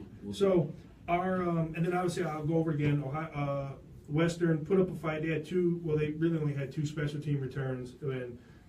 Lewerke, I didn't realize. I mean, I know he's not a speedster, but that 60-yard run, he showed a little bit of athleticism. He's a better athlete. with a name like Lewerke, you wouldn't think the guy was an athlete. I'll be honest. There's all kinds of. You got to work. They're gonna have all kinds. I don't know, but then you got Krajewski down there in Florida, Georgia. Steve Krajewski. Don't let that Krajewski fool you. He got that juice. So yeah, I don't know. Maybe. And for y'all don't know, well, he's a guy that's a former Michigan kid that's down, quarterback that's down playing in Georgia, and he's lighting it up down there. Got a lot of SEC schools. I read last week that he completed 13 passes in a row in the third quarter. Yeah, and Auburn's really looking after him. They came down. Yeah. They may be close to offering. He's a guy that's got all the measurables. We're gonna get him on the show. So you guys, we'll get him on here and get an interview. That's a homegrown Michigan East Macomb County kid who Steve Krajewski, 7 Mile Cougars, West Side Cougars. I'm gonna have to get him to tell that story because when he told me that, my mouth dropped. But he's a pal. He's a former pal player, right? So shout out to the pal. So Purdue won Friday night, 44-21. I get my thing. Everybody's like, "Aren't you excited?" Of course, you want your school to win. I want to see I don't think Louisville's good. I think the quarterback is good. I don't think the team around him is that great. I'll tell you what, though, Fitzpatrick is looking like he about to make money. We might have got another one wrong. Who? The receiver from Farmington. Oh yeah. I mean, if we, I don't want to start speculating on my man at Michigan yet, Peoples Jones. but when I watch him, I'm gonna tell you what. And I'm not. He's a kid. He's young. When I saw that reverse, he looks slow. He looks super slow. I don't know if it's a long stride or he just looks slow. Yeah, he don't look because it was there to be gone. Like, they talk about his speed. If that's Grant Perry, that's gone. Touchdown. He don't look fast at all, No, and he looks awkward. He looks like he needs to develop a little more physically. I think he's taller than what we thought. I think because if you look at him and Tariq Black, they about both 6'3", but I kept hearing he was a burner, and I don't see burner when I watch him. You got McDoons. You figure McDoon's on the bench. He's a burner. Like, what's going on? We'll see. I mean, he's a 5-star, so they want to get on the field. But when I see him with the ball, I don't see. That shocked me though. I don't see Sammy Watkins. I don't see extreme talent. Because but it's early. It's early. It's early. But me and you know, there's a. Okay, let me ask you a question. That same play, and you saw how does Elijah Collins score? That's what I'm saying. So we're at. But in high school, he looked a lot faster. That's why I don't know if he's hurt, if it's just him trying to get used to the game and he's overthinking it. It just didn't look right. The play didn't look right. Yeah. And I said it on his first punt return. He looked really slow. He looked a little better later in the game against Florida, but as for a 5-star, for to be the best, that was the best rated receiver in college. So, I mean, we'll see. We'll see. The jury's still out, but Fitzpatrick, 2 guys that Michigan so far has missed out on big time, who I think could immediately help them. Fitzpatrick, that's at Louisville, and Jackson, the quarterback at Virginia Tech. You talk about 2 positions, and those guys look like, Jackson is probably starting at Michigan now. You look at the quarterback situation. He looks very good. Yeah, I don't, how I am. Go where you want to go, but when you have talent like that, I don't know how you let guys like that get away at all. So here we go. We got our top 5 picks of this week. So week 3, we got Tennessee, number 23 Tennessee versus 24 Florida. Who do you have? I think Tennessee's going to win that game. I don't trust anything Florida's got at quarterback. I think Tennessee's got a more stable situation. Kelly looks like a good player running back. And I don't think Florida's got their 2 best offensive players back yet. So I think Tennessee wins that game. I got Florida. I just think it's in Florida. They have enough athletes. I just don't trust Butch Jones. He's had how many years are going to be that you're going to be? Oh, it's their year. And I don't think it's their year. I just don't think Florida's got it figured out. I think Felipe had a hiccup versus a good defense that came out ready to play. And he looked good last week against the Chunk School. Let's give him. This is my. I think Tennessee grew up a lot versus Georgia Tech. Yes. I mean, that's a tough game to play defensively. And they got some players defensively, so I like that matchup with them. Florida, I like Tennessee that one. All right, let's go. I know it doesn't seem like much, but number 4 USC versus Texas. Everybody's saying a revenge game. I don't know. I just think I got USC. It's clicking USC. Texas does. I know one of our favorite callers always thinks that Texas is this their year. Texas looks like excuse central is coming. I read something about Malik Jefferson today, the pro prospect.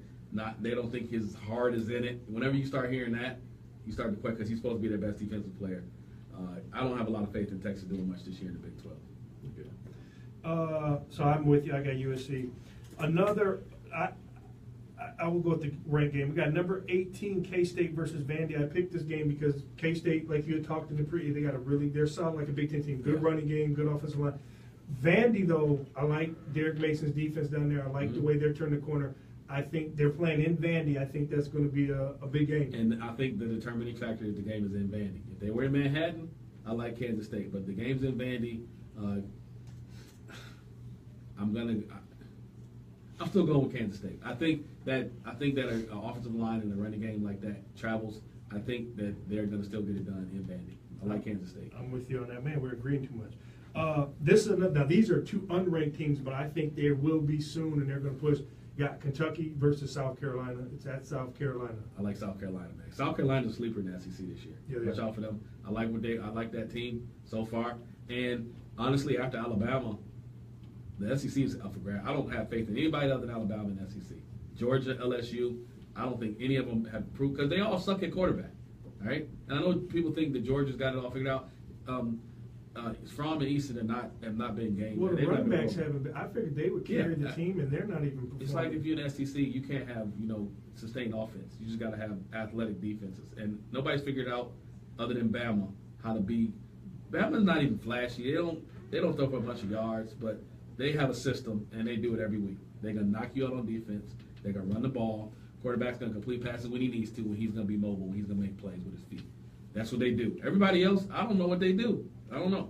And the last one is the granddaddy of them all. It's been a good 3 weeks. This is probably one of the best opening weekends of college football as far as, and I think the college football playoff has done that. People want to play better, tougher schedules. Yeah, by the conference. Clemson versus Louisville. It's down at, I think it's at Papa John's Stadium down there in Louisville. This is going to be I think it's going to be a high scoring game, but I like Clemson. I like what I saw out of Clemson. I don't think Louisville's defense can hold anybody. That's my problem. And I think that Clemson can get after you with 4.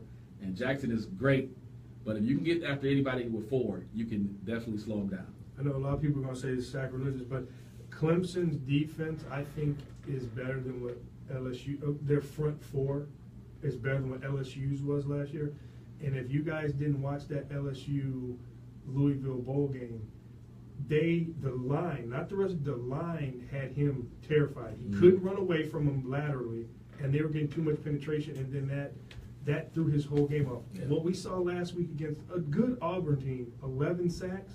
They might not get 11 sacks, but they're going to hit him, and they're going to have him run around. He's not the tallest guy, so if you get pressure up the middle, he's not going to be able to throw over the top on him. And he's still, one of the biggest knocks on him is he's got a strong arm. He's not very accurate in the short passing game. You got to keep him in the pocket. That's Clemson's going to keep him in the pocket. I like Clemson in that game. So those are our picks. I went 2 and 3. Turk went 3 and 2. So he's leading me by, and as far as college, he's leading me by 2 games. And then the lead will widen. 2 weeks? You're 2 weeks, 2 games. So 1 week. So end of the season, I'm up with 13, 14 games. I'll take it.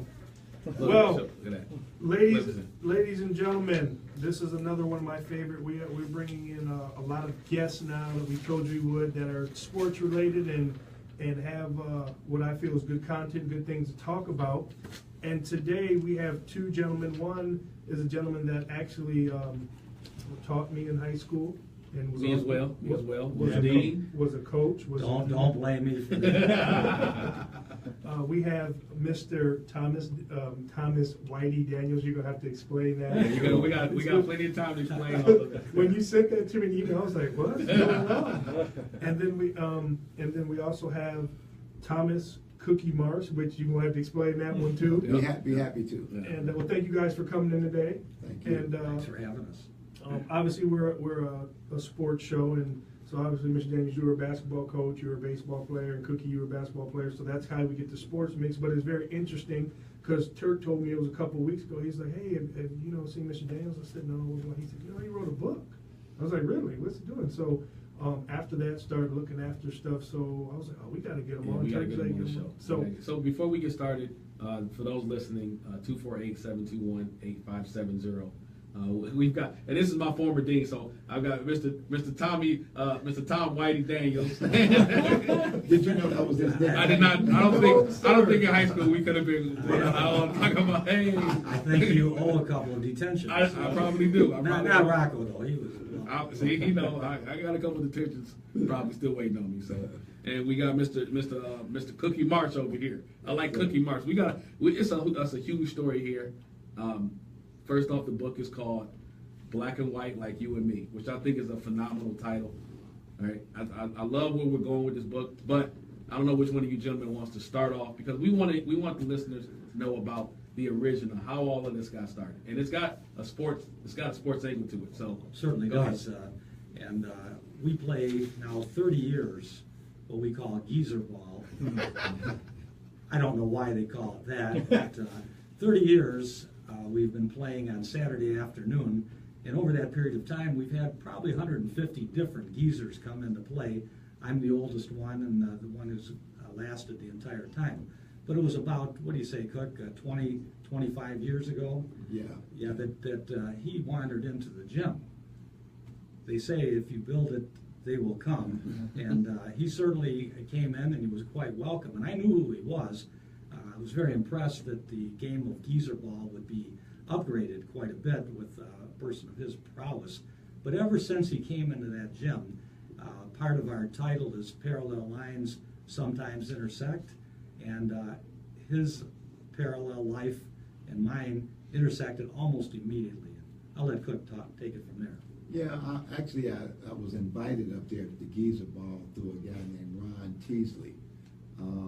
And I came in the gym, and one thing that I noticed is that the guys were, you know, even though we were 40 years old, 45 years old, we were playing, man. I mean, guys were still very competitive, and I've always liked to be able to play competitively. I don't care what age group it is.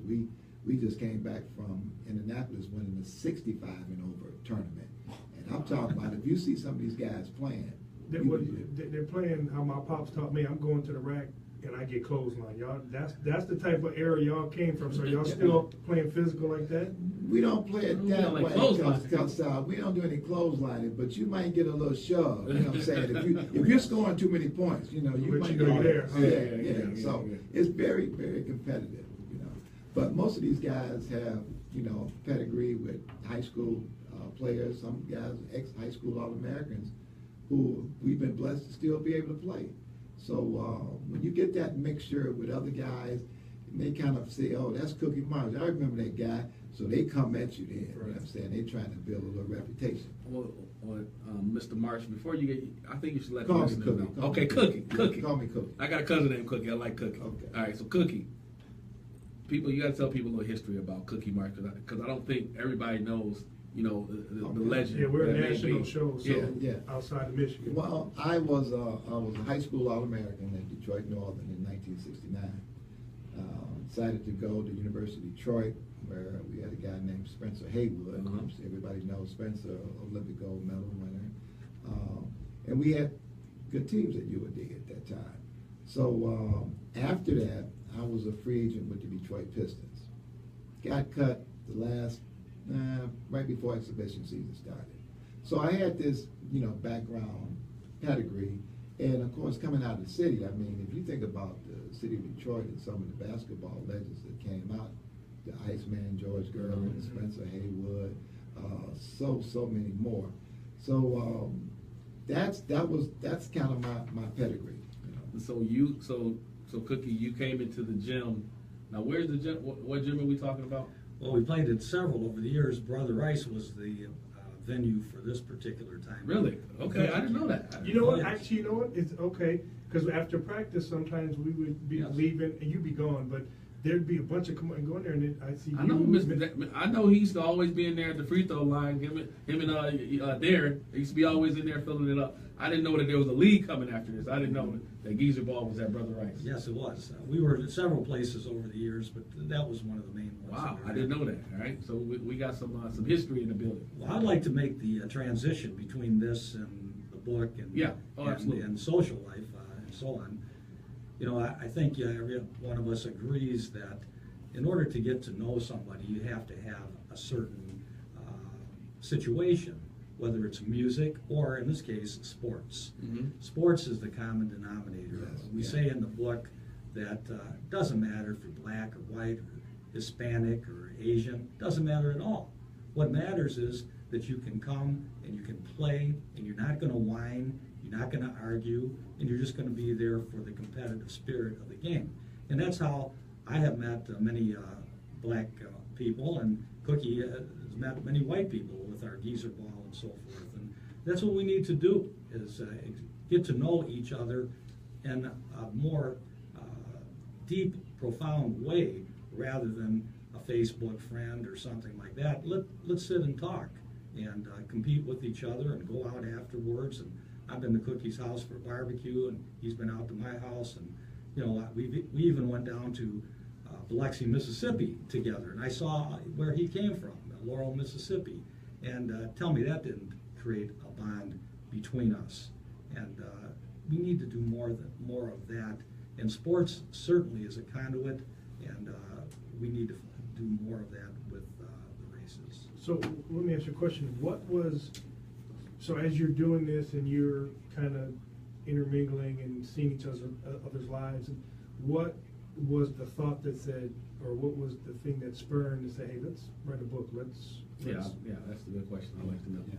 Well, actually, it was Tom Daniel's idea. We were in the locker room at Brother Rice, and he had said he always wanted to talk to me about writing a book. But I think at the time, he was talking about writing about me. And I always, wanted to do that, but I never wanted to do a biography. I wanted to do something a little different, just telling my basketball story.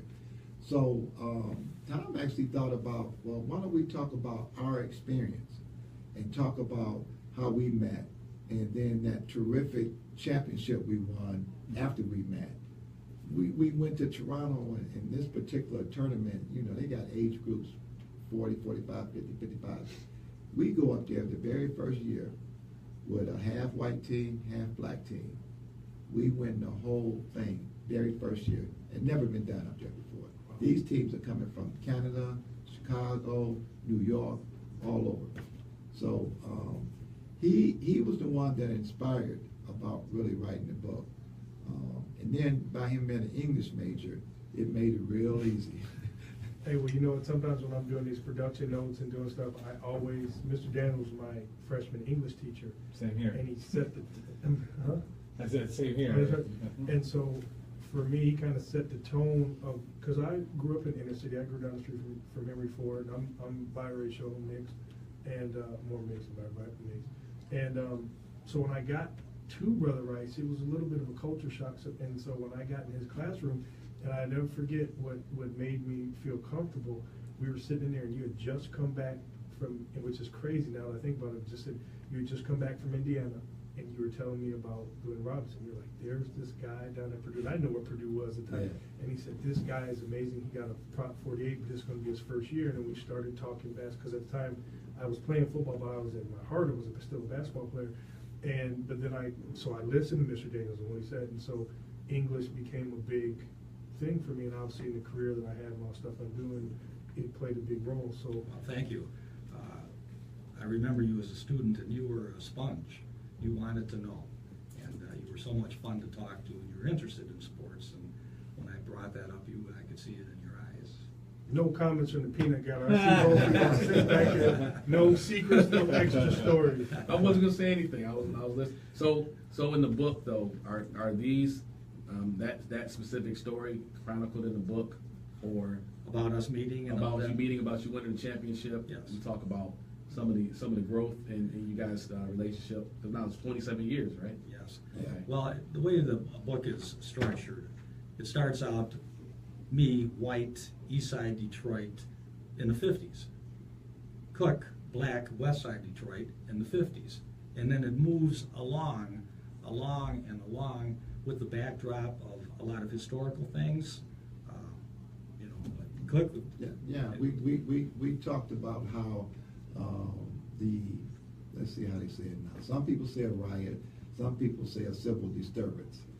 I like to look at it as a civil disturbance. So that impacted both of us. Mm-hmm. But at the time, I had no idea how it impacted a white person. Tom didn't know how it impacted a black person. But it impacted us differently. But it had an impact that some of the things that happened were just common. They happened to both of us. So the book kind of looks at a perspective of growing up white in Detroit on the east side and growing up black on the west side. You've been around Detroit, you know that east-west thing has always been something, either you east side or you west side. There ain't no north side or south. It's like the Berlin Wall, isn't it? You're one or the other, Yeah, and you're loyal to whatever particular side of that city you're on. I actually grew up on 12th Street, which is the west side, but Northern High School sat on the east side of Woodward. So all of my friends growing up, they all thought I was an east side guy. I said, no, don't do that to me. Wait, whoa. So this is. I mean, I understand now. Parallel lines sometimes intersect because we have two gentlemen who grew up in the 50s, one black, one white, opposite sides of Detroit. But they're living the same experience, and now we're talking about how each one of them lived that experience and how we can see in the book that. Our paths are a lot similar. Some of these things, the way it impacts us, are a lot more similar than people think. Yes, that's awesome. Exactly. I mean, that's And we have one chapter called stereotypes. Uh-huh. And there's a lot of stereotypes between the races, right? Correct. So we weren't afraid to talk about some of those. CP time and so forth. In fact, I told Which he came in late today. I told Rocco that we better tell Cook a little earlier because he sometimes is challenged with that. Yeah. Well, you know what? I had someone. I impressed an interviewer one time. They said, you're always on time. Why is that? And I had to figure out how I was going to say it because I couldn't say it. I was like, well, my dad's late to everything. And he said, well, what does that mean? He said, why? He picked me up. He's half hour late or this, and that, so it made me on time. But quick question, because I don't know if you guys are marketing geniuses or it just happened to coincide and everything, subconsciously things happen. But you're writing this book now, obviously over the past couple of years with Ferguson and some of the things that happened, and then obviously with, Trump election and how people say he ran his campaign, and then what we've seen in the last 8 months. We've always known, especially people on the ground, especially living in the city, there is a divide that just people aren't comfortable talking about. Right. And now and then you just mentioned the riots. They just had the movie that came out, and a lot of people were kind of, I would say, white people were disturbed about it because they didn't understand. Like, right. well, no, this is so now with what's the macrocosm of what's going on, and now at the time, your book is like the microcosm. Was it planned, or is it just great timing? That this seems like this would be a great book. It was planned. God planned it. Yes. 100%. Yeah. We started talking about this about 4 years ago, and then it came out February of this year. Mm-hmm. And certainly, both Cookie and I, we were like expectant fathers. We were wondering when this baby is going to come out here. And then when the baby came out, I said, "Man, that could be an ugly baby there. Nobody's going to like that baby." And so, but God put it out at the right time, which He always does. The inspiration for the book was from God. The title was from God. I'm not a Bible thumper by any stretch of the imagination, but it's too many coincidences to sit back and say, "Oh, it was Cookie Marsh and Whitey Daniels here to plan this out." No, it wasn't. It just happened that way, Yeah. and we are so excited. I'm impatient about getting the word out here with the book. I told Cookie 2 weeks ago, I said, "Man, I'm impatient about this." He said, "You're impatient." He said, "I've been waiting 150 years. No,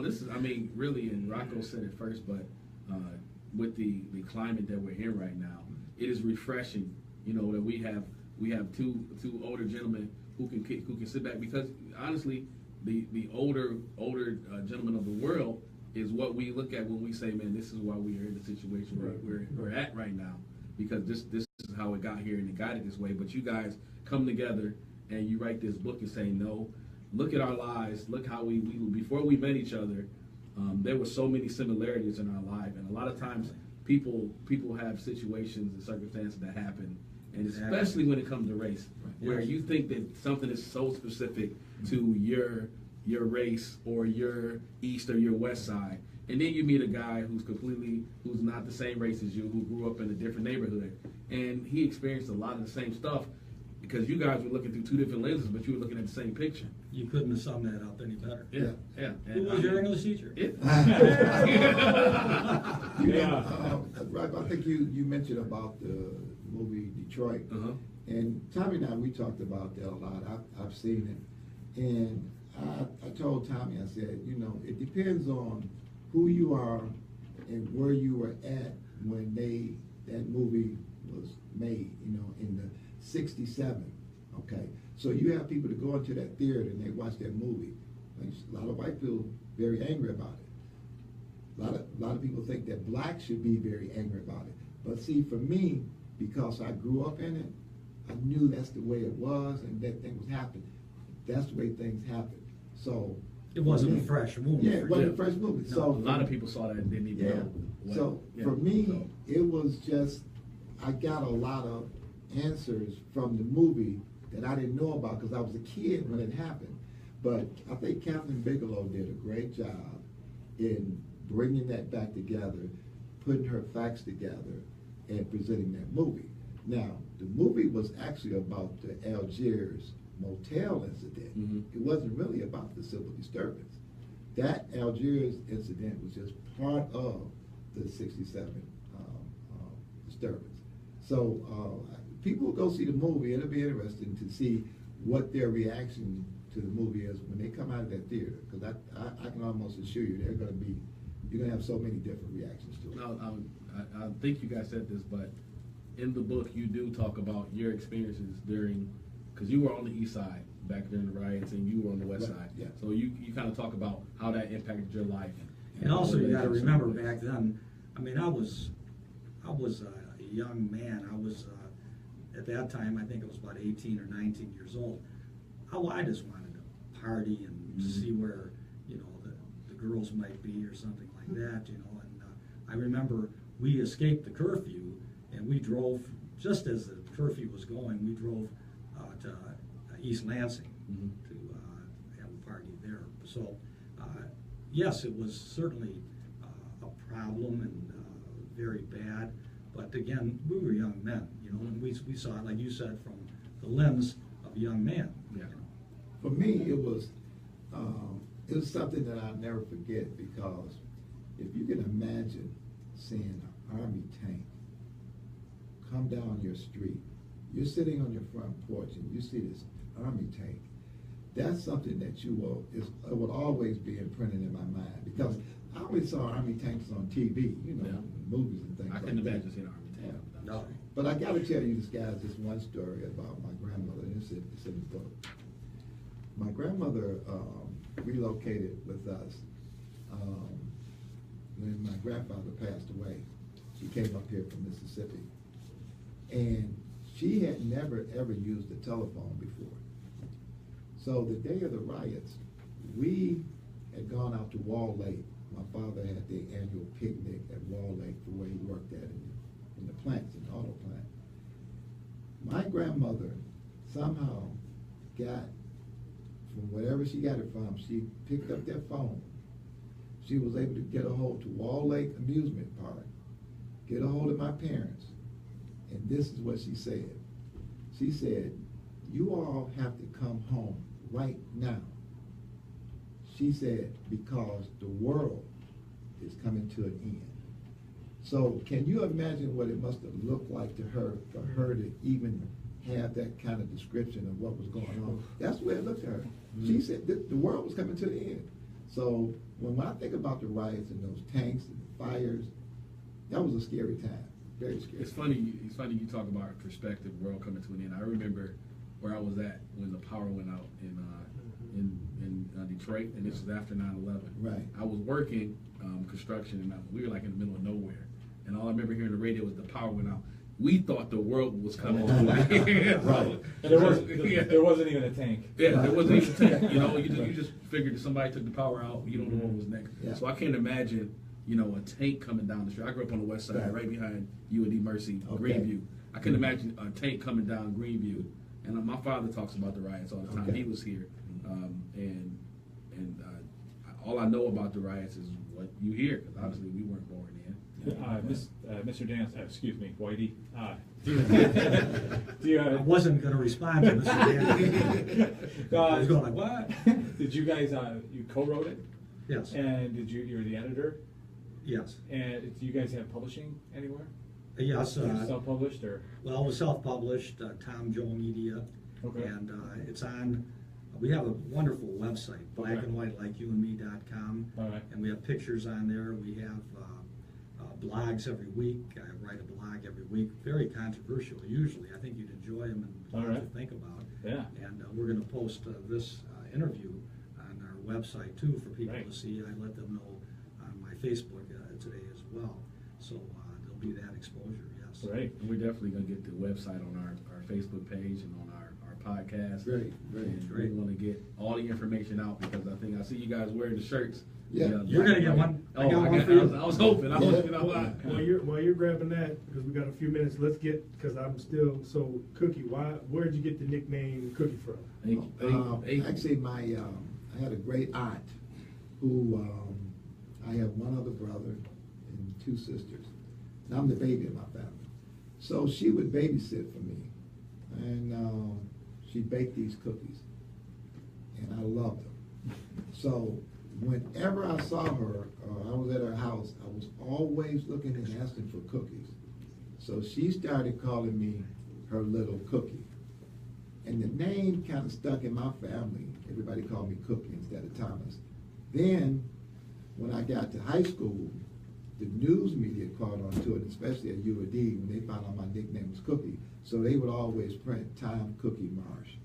So that's kind of how it all came about. So sometimes I've met people when I say I'm Thomas Marsh, and they'll say, you know Cookie Marsh?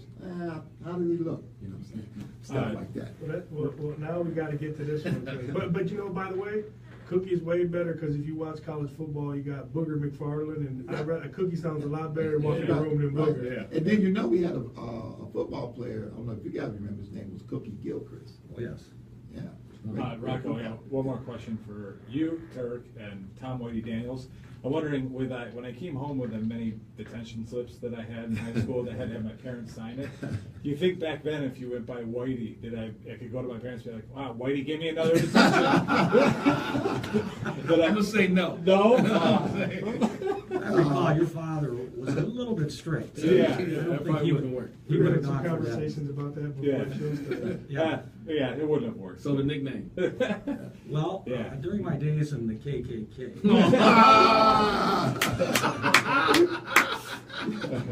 Mr. Daniels. This commercial was brought to you now. He didn't curse though. no, I'm just kidding, of course. Well, maybe you heard of the Bowery Boys, old-time movie on the line of like the Little Rascals or something like that, a long time ago. And my brother got the nickname of Satch, who was one of the characters in the Bowery Boys. And since he was my brother, another character was the name of Whitey. But truly, take a look, man. I say in the book, I am one shade lighter than an albino. So there are a lot of reasons why. I remember, I don't know if Cookie was there when my name was called Whitey at the Geezer Ball. We got blacks and whites in there. And somebody yelled out, "Hey, Whitey, pass me the ball." And the guys went, "What? Who's that?" But that's the kind of boring backstory to it, that it was because of the Bowery Boys, and it caught on. A lot of my good friends call me that. Wow, well, this is really awesome. I'm really glad you guys came on the show because I've learned a lot. I'm really excited about diving into this book, and I hope everybody, we're gonna make sure it gets on Twitter, Facebook, everywhere. Right, I think this is a right. book that a lot of people need to read and check out this story because you know it probably tells a little bit about all of us in there. Oh yeah. Sure, I think it transcends generations because one thing, you play ball, you coach, I coach, we all coach. One thing that I can say without a doubt, maybe other than one incident in college, every sport he plays been mixed, right? It's got, especially football, because so many guys, and not once is there ever, most children, people, even you don't see color, and if I think the big lesson is, if you can be in a combat sport or something that's high pressure, high field, and you work together and can work out, then it almost seems life's a little bit easier. It is. And I think you can learn a lesson through. We learn a lot. They say, sports, we learn a lot about life in sports. Yeah. And a game like basketball brought these two together, and here we are talking about a book that, I'm sure a lot of people are going to read and really be impressed about. You don't see color, you see wins and losses eventually. Absolutely. Well, thank you guys for coming on. Appreciate you guys having us. Thank you. We will definitely, once again, if you want to give out your information of your website and your Facebook page and all that. Right. We'd rather you go to blackandwhitelikeyoundme.com, and you can order the book from there. It's on Kindle as well. Or you could go directly to Amazon. It's on Amazon as well. And think and enjoy and get out there and start the conversation. That's the whole key for our movement. Certainly we would like to sell a lot of books, but the movement is most important. And just keep the conversation going. And I know Cookie and I are going to work very hard. We've gone to many different gatherings and so forth, and we want to keep the conversation going.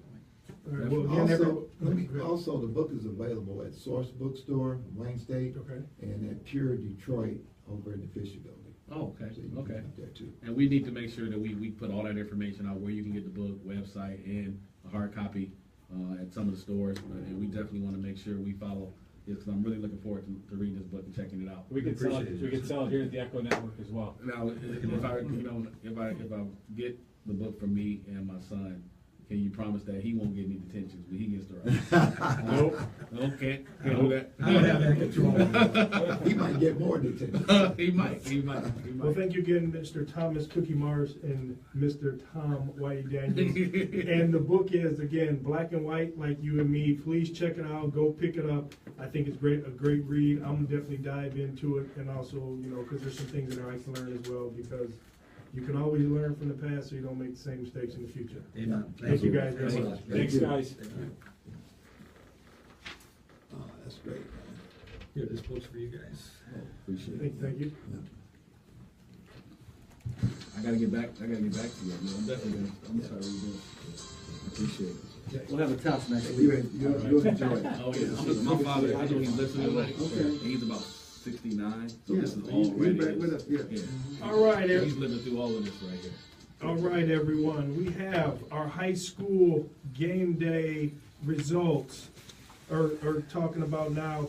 And while we're waiting on a call, we have a special guest coach that's going to be calling in. While we're waiting here, we'll blast through these records. I'm excited because I'm not doing well in college, and I stumbled out of the block on high school. But last week, I did pretty good in the results. What we have went 4-1. And we had Orchard Lake St. Mary's versus Penn. And I had Penn winning, and that's what happened. Penn went and slammed Orchard Lake St. Mary's 38-17, and that's Orchard Lake St. Mary's is 0-3. Our second game we had was Saline versus Temperance Bedford. I went with Temperance Bedford. It was a home game for them. Turk went with Saline, and Turk was correct. Saline crushed them 31-7. And I'm a little upset about that. I know Saline's a good team, but Temperance Bedford is always, they got a good program down there. Now, but now I like to gloat because we had Bloomfield Hills versus Clarkston, and Turk went with our guy. Yeah, Paddock actually had a good game, but Clarkston was just too. Can't afford turnover game. You can never win. Go ahead. You can do that. So much you can do with that song.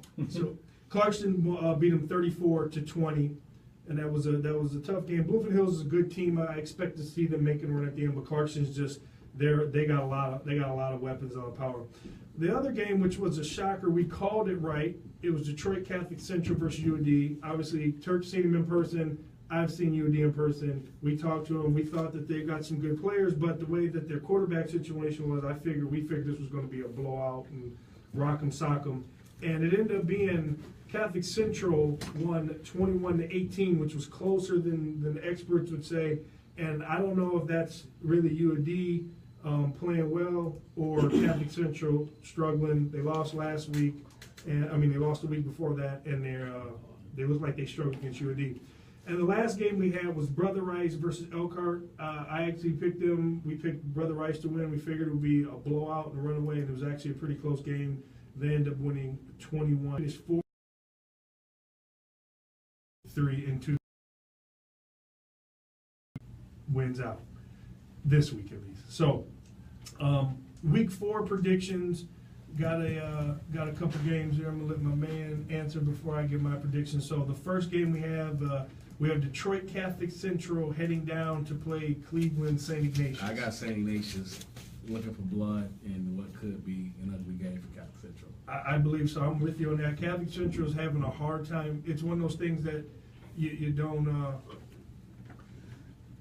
1 second.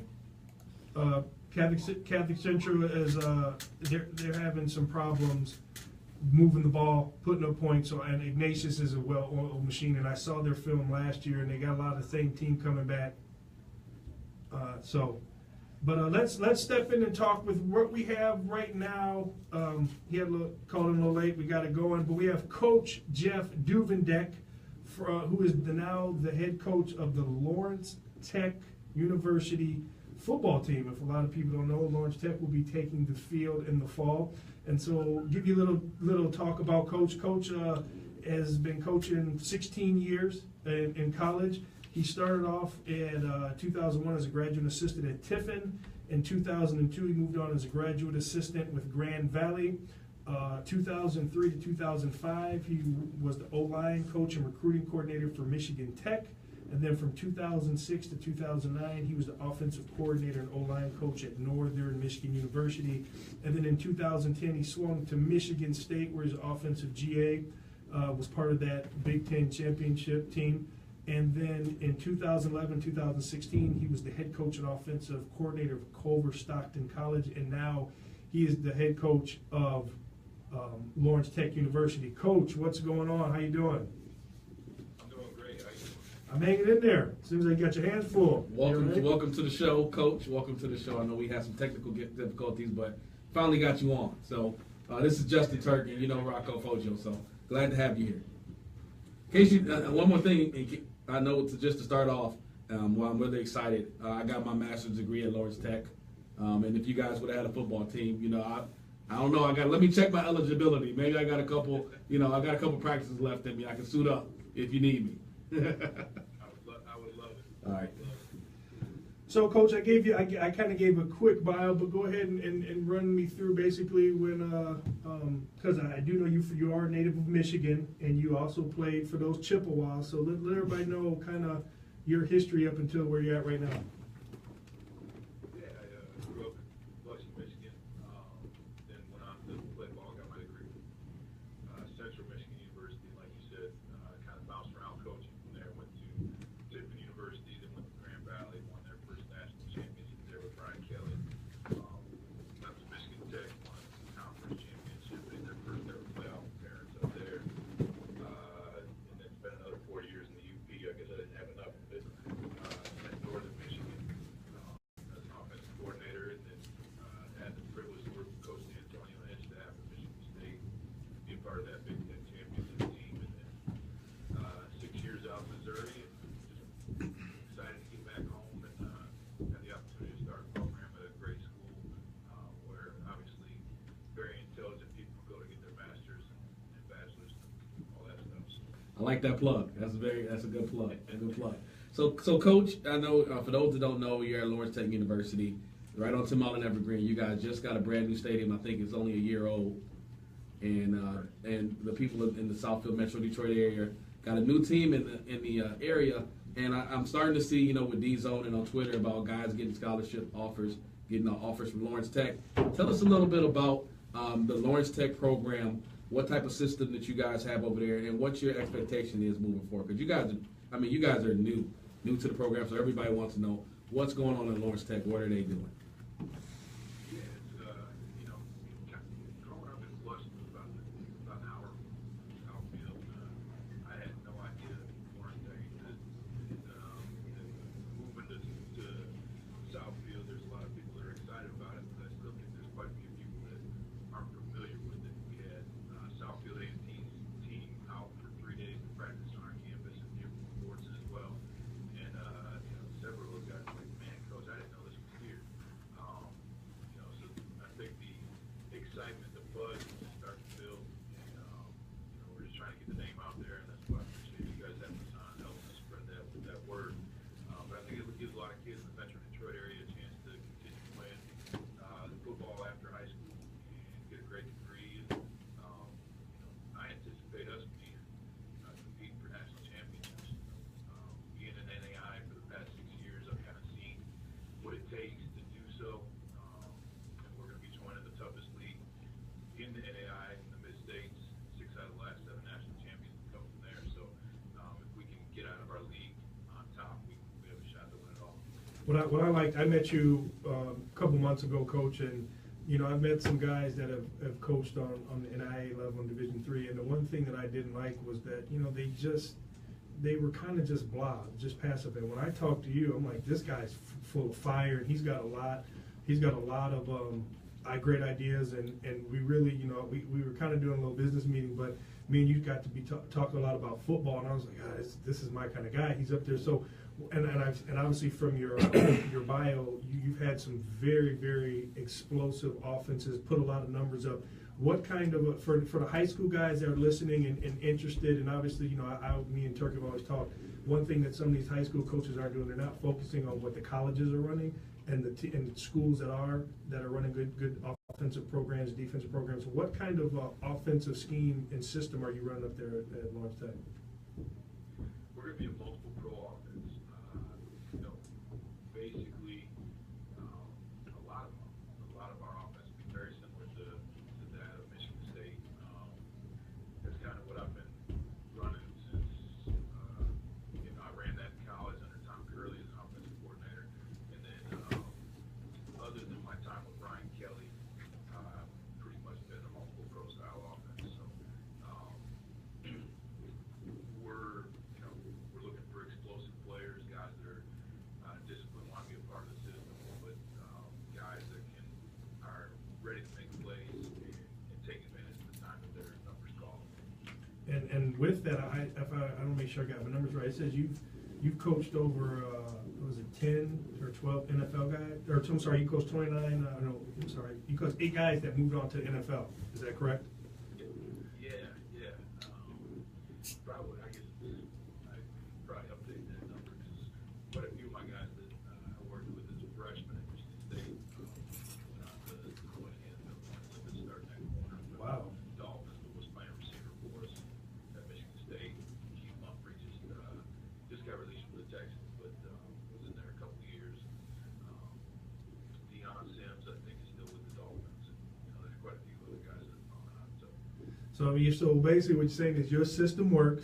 You have guys, if you come play at Lawrence Tech, come to 10 and Evergreen, and do run my system, and if you can play, you gonna get somebody's gonna look at you. All right, so for people that don't know, when is your first game? Because I think you guys don't start till next year. Is that? Yeah, that's correct. Our first game is September 1st, 2018.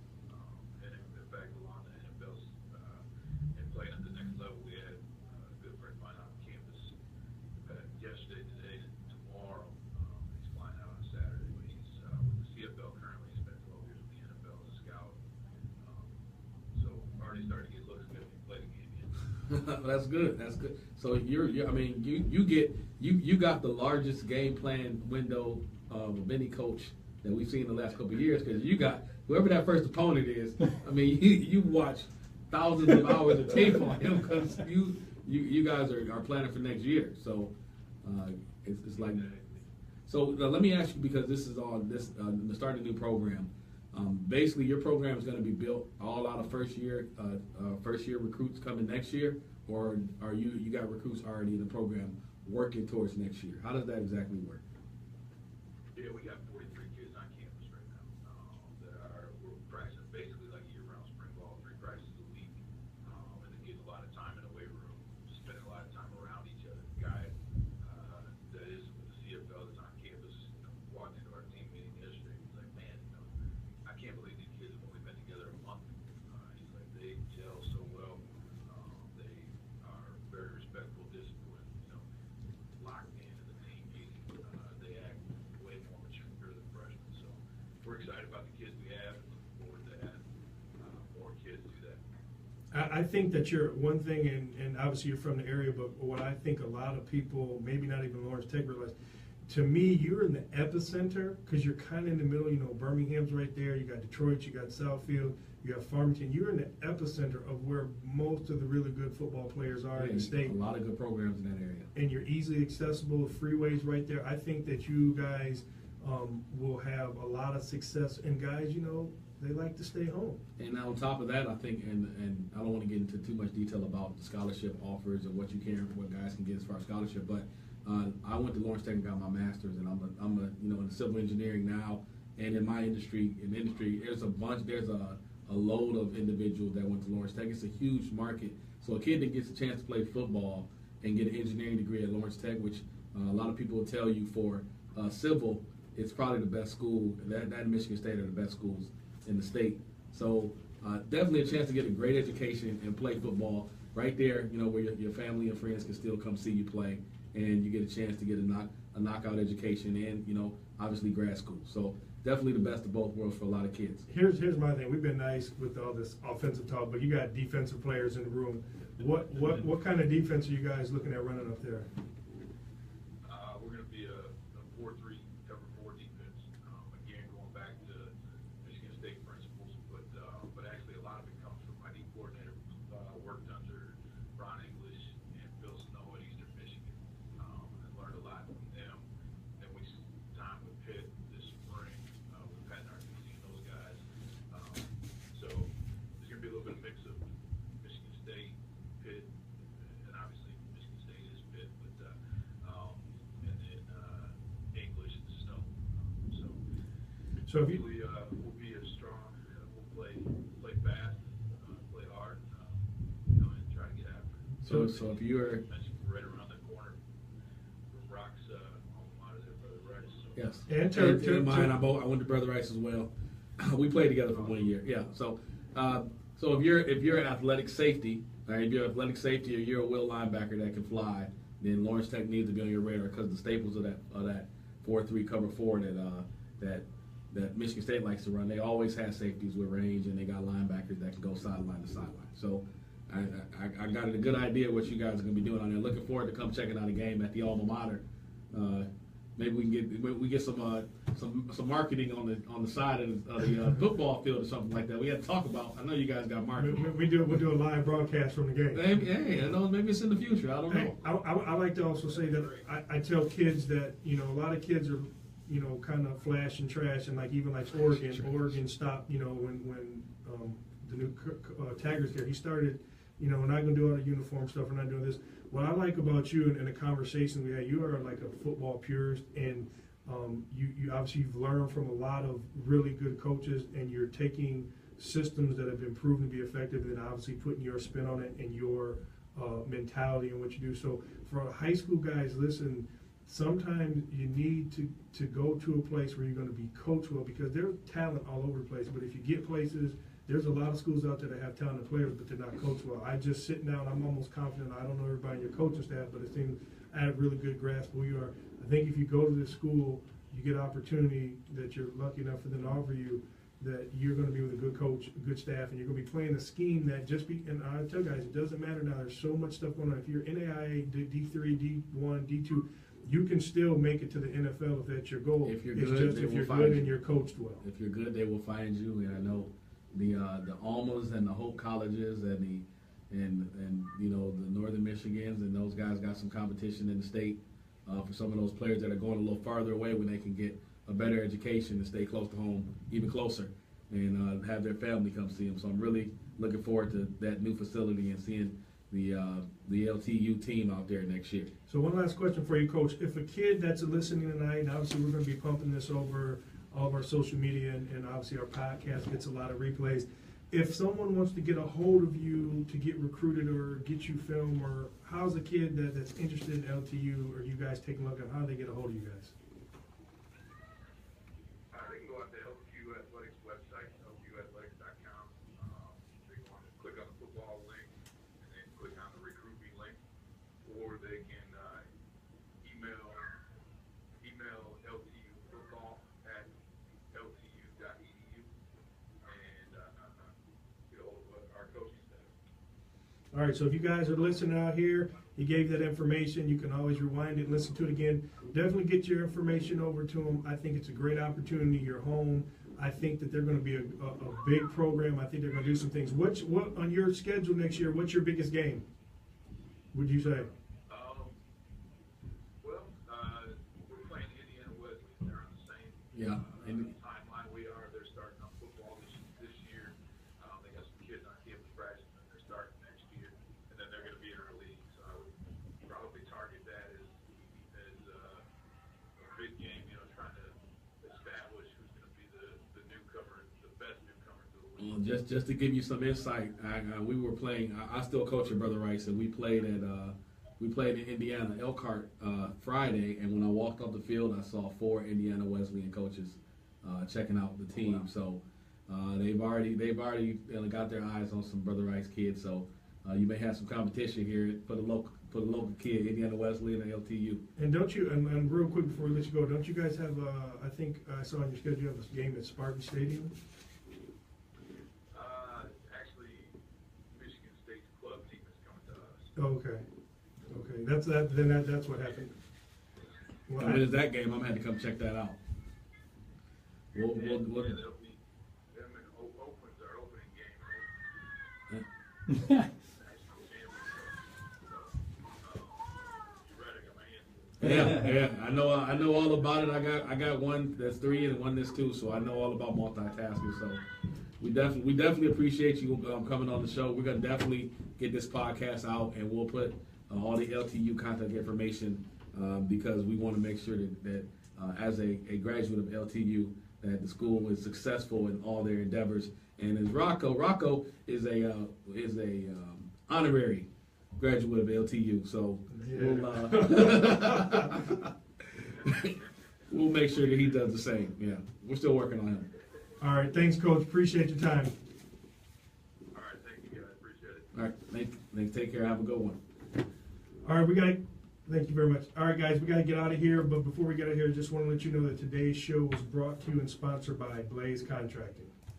Turk Sports Show is brought to you in part by Blaze Contracting Incorporated. Blaze is a heavy civil site contractor that self-performs mass and surgical excavation, aggregate installations, land balancing rate, storm sewer, sanitary sewer, and water main installations throughout Michigan, Ohio, and Nevada. Yeah, I'm starting to read this tonight. Blaze has successfully completed many high-profile projects and is a preferred vendor for many established major corporations and developers doing business in Detroit and across America. Currently, Blaze has several major projects going on in Metro Detroit, including I'm gonna let my the dad. new Little Caesars headquarters building, the Detroit Why Marsh you give Park me another development, attention? the Flex and Gate Auto Supply Plant, We gotta change. and the new Little Caesars Red Wings Arena. Hey, sports fans, if you're out there So, listening, I'm gonna and you roll are right into involved the in Peter development, Mafia. construction process, upgrading, Yeah, or improving let me exterior start property off or before this. I'm infrastructure. gonna get the You need last to give 2, Blaze a 3 call. games. 'Cause we got- They can provide valuable assistance You don't from wanna beginning roll? stages Yeah. all the way through the budgeting, You design, wanna do and of music, course, or you just go- Let's just turn it down.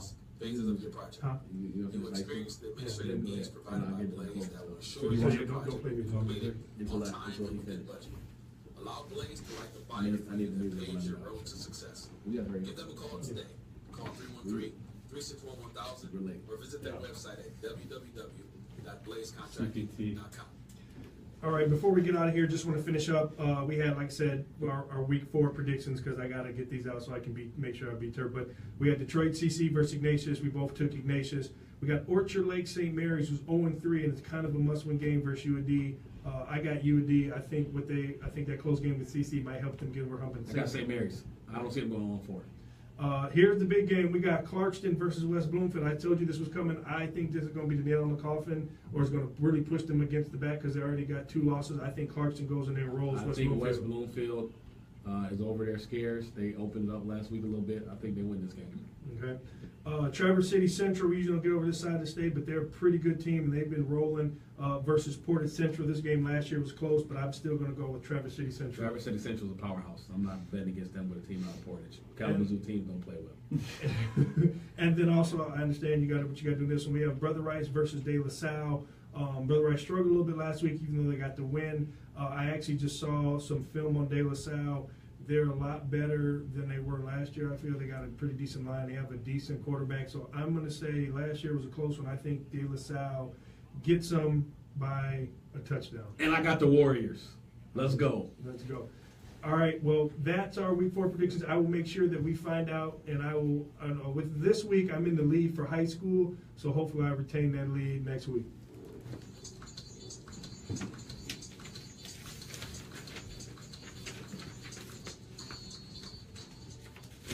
Wow, what a show. What a show. If you didn't tune into the whole show, you definitely want to check out this podcast.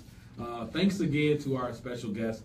We had Mr. Tom Cookie Marsh and Mr. Tom Whitey Daniels in here talking about the book Black and White Like You and Me. You definitely want to check out their website. We'll be posting it, blackandwhitelikeyoumandme.com. Definitely a big read. We're going to, me and Rocco both got copies. We're going to read it, and maybe we come on here and talk about it a little more. But stay tuned. And we definitely appreciate LTU, Lawrence Tech University's new coach, coming on. He just new to the office, but Mr. Jeff Duvendeck. Jeff Duvendeck that came on, and he had a lot of good things to say about the program. Looking forward to that 2018 kickoff against Oakland. I'll be there. Rocco will be there with me. Hey, if you didn't listen to the show, you know we at the end we talk about the high school and the NFL.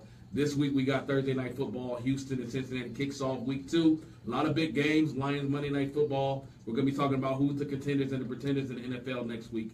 College football. 3 weeks of jam-packed action. We got Clemson, Louisville Saturday night. It doesn't get any better than this. That's 3 weeks in a row. We got marquee matchups, Heisman candidates right there in front of your television. Don't miss that game because that's going to be worth the price of admission if you can get there. Also, we'll definitely have some more special guests next week from the high school angle. We'll have a couple more high school coaches in here talking about what's going to happen in week 5. Big week, obviously, in the Catholic League, and we'll get into that next week. But as you stay tuned, you know we like to talk about high school football a lot on this show. So please join us. Rocco, what you got? Thank you to our guests again for calling in, and also Mr. Daniels and Mr. Marsh coming in. It's going to be an excellent read. And also just want to make sure you guys remember that when you're in Royal Oak and you're making dining plans, go to one of the 4 Beirut Palace locations. But especially when you're in Royal Oak, stop by Beirut Palace at 205 South Main Street. Ask for Mo and tell him you heard about the restaurant on the Rock and Turk Sports Show and get 10% off your meal. For more information, call them at 248-399-4600 or go to their website at www.beirutpalace.com. Do it today. Beirut! I'm excited for next week. I'll see you then. Yes. Chill.